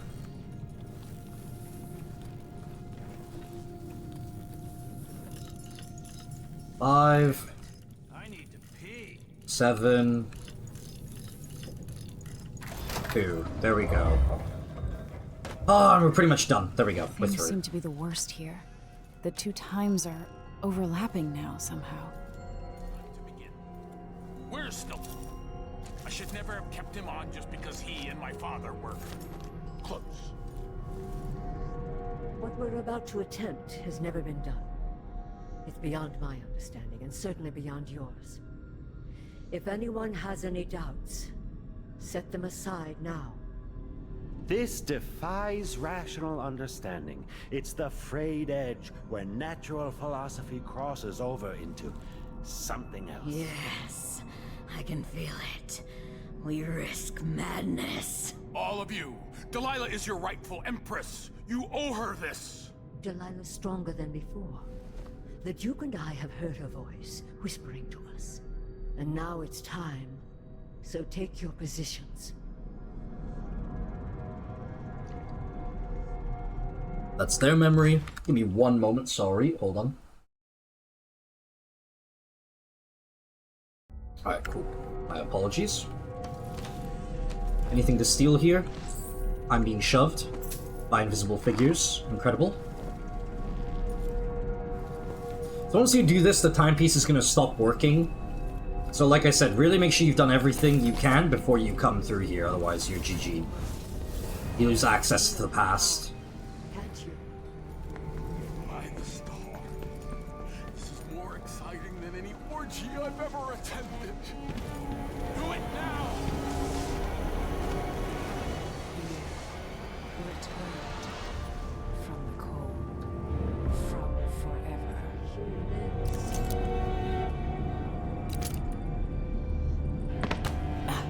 How curious. It seems to have worked.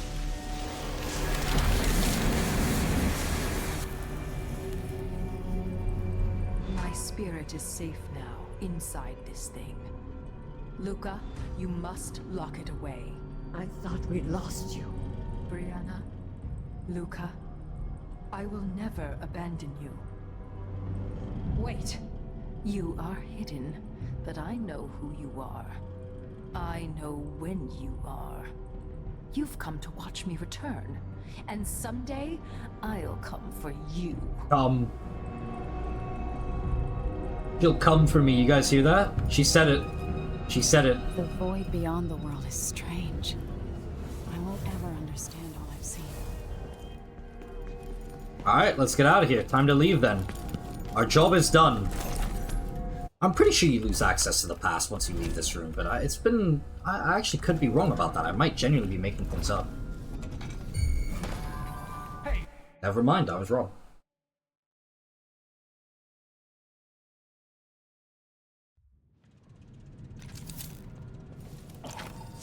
Can't teleport here either. Ugh. Oh. There we go. Should be safe to go through now.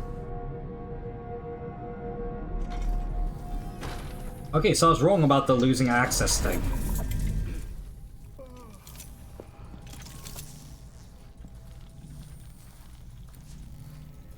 I'm long overdue for a day to myself, to do whatever I want.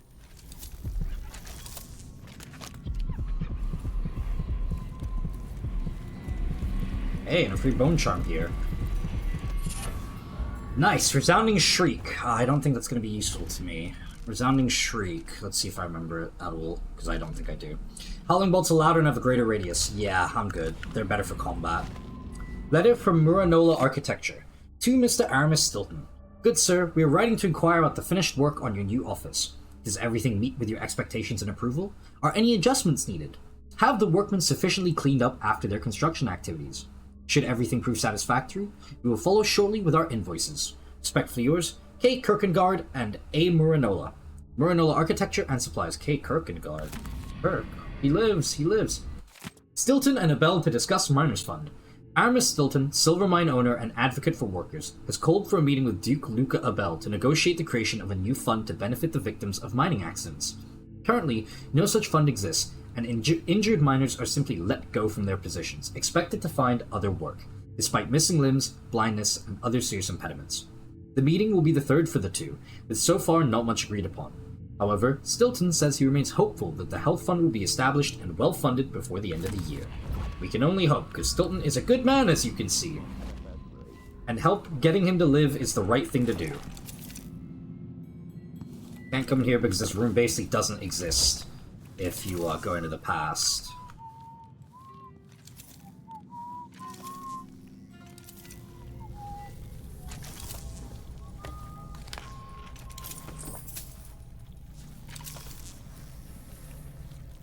Alright, so it's more or less a straight shot out from here. But yeah, there you go. This is Cracking the Slab, one of my favorite levels of the entire game. It's fun, it's all put together, it's interesting. It's just a really, really fucking good level. Hey, aren't you working another excavation site? I was, but the wife's pregnant again. Oh, lovely. I didn't know. Congratulations. Thanks. Stilton's giving me some time off. Nice one. I guess someone else will have to operate the bore wheel. Yeah, but Yvonne's good. And Stilton's always one step ahead. Got the new mine engineering figured out. No collapses in a long while. Hell yeah, dude, let's go Stilton. Alright, I hope you two don't mind. I need to be going. Thanks for the money, idiot. Okay. Stilton's house is as it should be. He'll never know. Yep, you told me to go away. I've been warned. I'm leaving. I'm getting tired of the sound of my own voice. It's like I'm Yep, okay, you don't recognize me? No problem. I'm gone. See? Look at that. I'm out of here. And there we go. Well, we're not quite done with Cracking the Slab yet. There's a little bit more, but it's not really level at this point.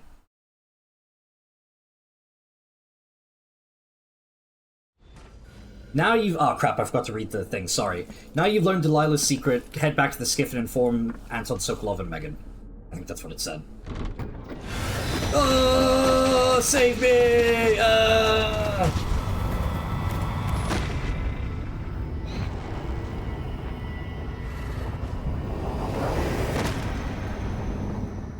Look around you. A crumbling island at the very edges of the void. But this one is special. It's the place where my throat was cut 4,000 years ago. This is where my life ended, and where it began again. It's where they made me.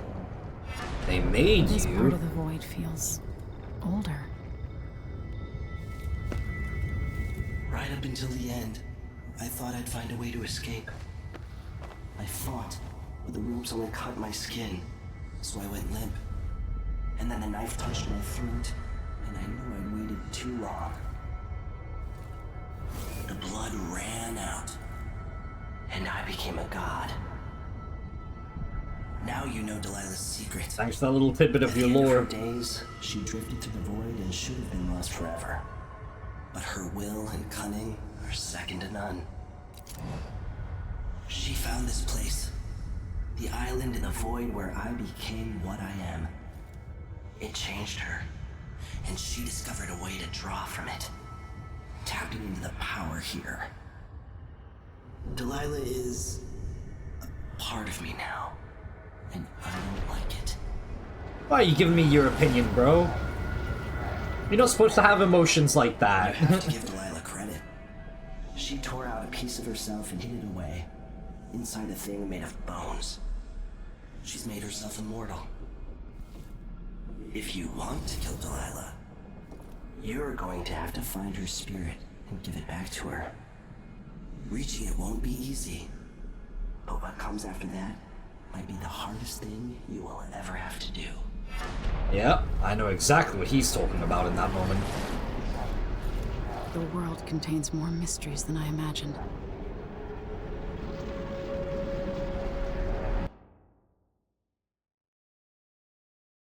Crack in the slab. Oh, well, we've already done the strange ritual and all that. My resolution? Bomb them. Yeah, but that's kind of our city and our buildings, you know, so that would be pretty bad for Meet us. up with Sokolov again at the Oh, look, skiff. no more Jindosh After a lock. very strange day. And hey! Things are okay again.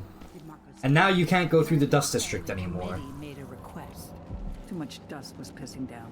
Well, at least Stilton listens to them. More than Chaos blood! Duke Next is playthrough, rotten and it maybe. spreads out from there. But Airman Stilton is a good man. Glad we saved him. Said that. He drinks at my brother's pub. He knows we appreciate him. Karnaca has problems, but it could be a lot worse here in this district. It was a lot worse in this district. Not that anyone will know, because we changed the past. If we get approval for the new ventilation shaft, it'll mark a real victory. More air means less dusty lung. Hello Lucia there. Pastor, hello! Lucia Pastor, right? You deserve thanks for helping the people here. Considering who you are, I don't know whether to feel honored that you recognize me, or to yell at you for propping up the Duke while he's shitting all over Serkonos. Well, the yelling would be Who do you think justified. I am? I'm not stupid. Whether the newspapers and the posters in the street are right or wrong, I know who you are. And I hope you're here to end Luca Abella's tyranny. Either way, we haven't been sitting around waiting for you to clean up your mess. Sounds like you have a plan. No, nothing that solid. Not yet. But I believe the Duke will fall, eventually. Oh yeah, he All will. I can say is that when you He reach the will. Grand Palace, just be aware that not everyone there is your enemy. Trust your judgment. All right. I'll remember that. Anyway, good luck. Thank you, Still Lucia. a chance to make something new here in Karnaca. Something that serves everyone, not just some rapacious bastard with a title. You're a good lady, Lucia Pastor. I hope you don't mind that I broke through your building before to get to my stuff. And hey, we can get to this bone charm. Nice and easy. Hot cocktail. I think that's something to do with Molotovs or thrown items, whatever. It's been a while. Exploding bottles inflict damage over a wide area. Yeah, no, I'm good.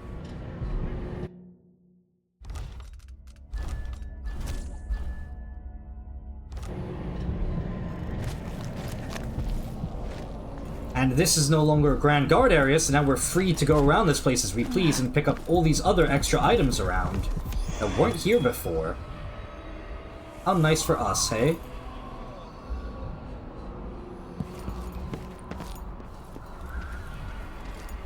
I've heard that Stilton agreed to a meeting with the woman heading up the family committee. What's her name again? Lucia Pastor. Well, she's supposed to talk to Stilton soon about Oh, can't new go that way safety anymore. for the mines. Fewer hours for the children working down there too. Why does Pastor care in the first place? She isn't one of us. Never seen her carrying a pick or a Because some people have basic empathy. With a miner. Someone who died in an accident.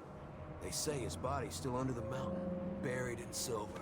I think Lucia Pastor just has a good heart and a strong will. I agree with that statement. If Stilton listens to what she has to say, instead of following every idiotic request coming from the Grand Palace, I won't complain. Empathy. What's that? Yeah, interesting question.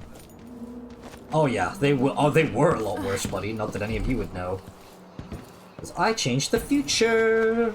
And I'm the only person who will ever remember. Acrobat. Hey, faster climbing.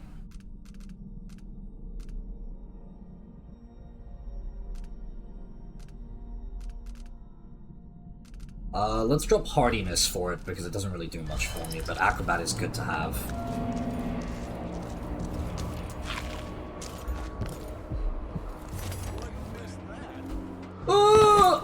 Oh, Wow, that is massively reduced full damage. Holy crap. Holy crap, Lois. Maybe no one else will even notice. But things have changed here.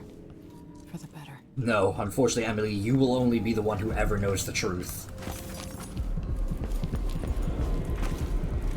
Hey, free black bone charm. Undying Swarm.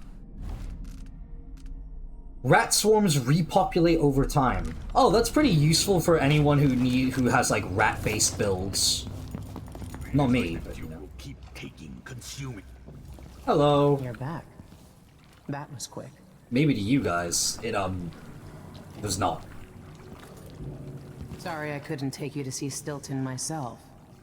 But I guess you found the place.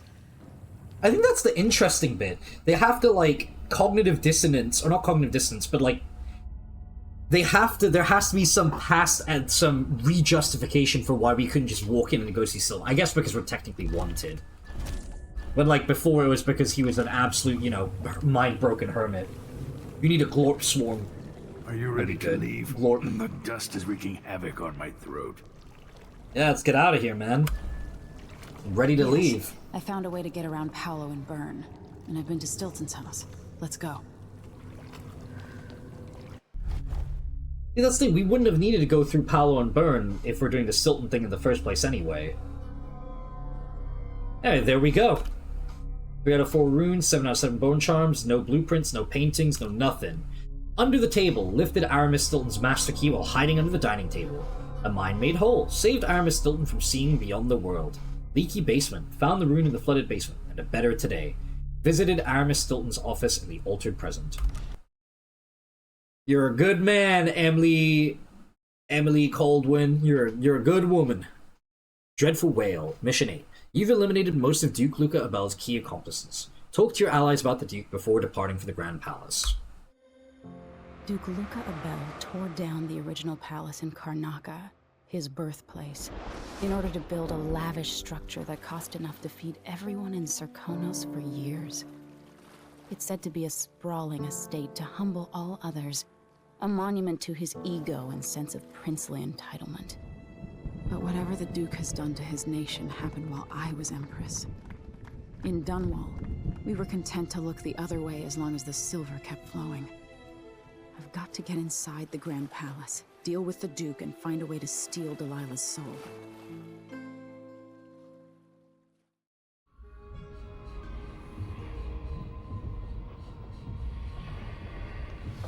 Alright, so we're actually going to stop there for the day. We didn't quite hit 4. I honestly thought that... Oh. This is my last night. Soon I'll dissolve into the great nothing. You should be at peace. I've stayed too long. Find Delilah's spirit. Trap her with this cage of dead flesh. Set me free. I don't understand. You will, very soon.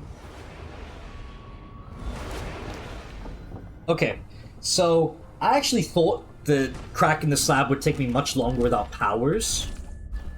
So I guess I overestimated the level, and I underestimated just how useful the ability to move between levels / time is. So that's on me. Anyway, we're actually going to call it there for the day then, and we will finish off the game on Monday, which means on Tuesday we'll probably just do another run of the game, but I'm allowed to use powers and I can just go a little bit nuts and speed through levels and whatnot.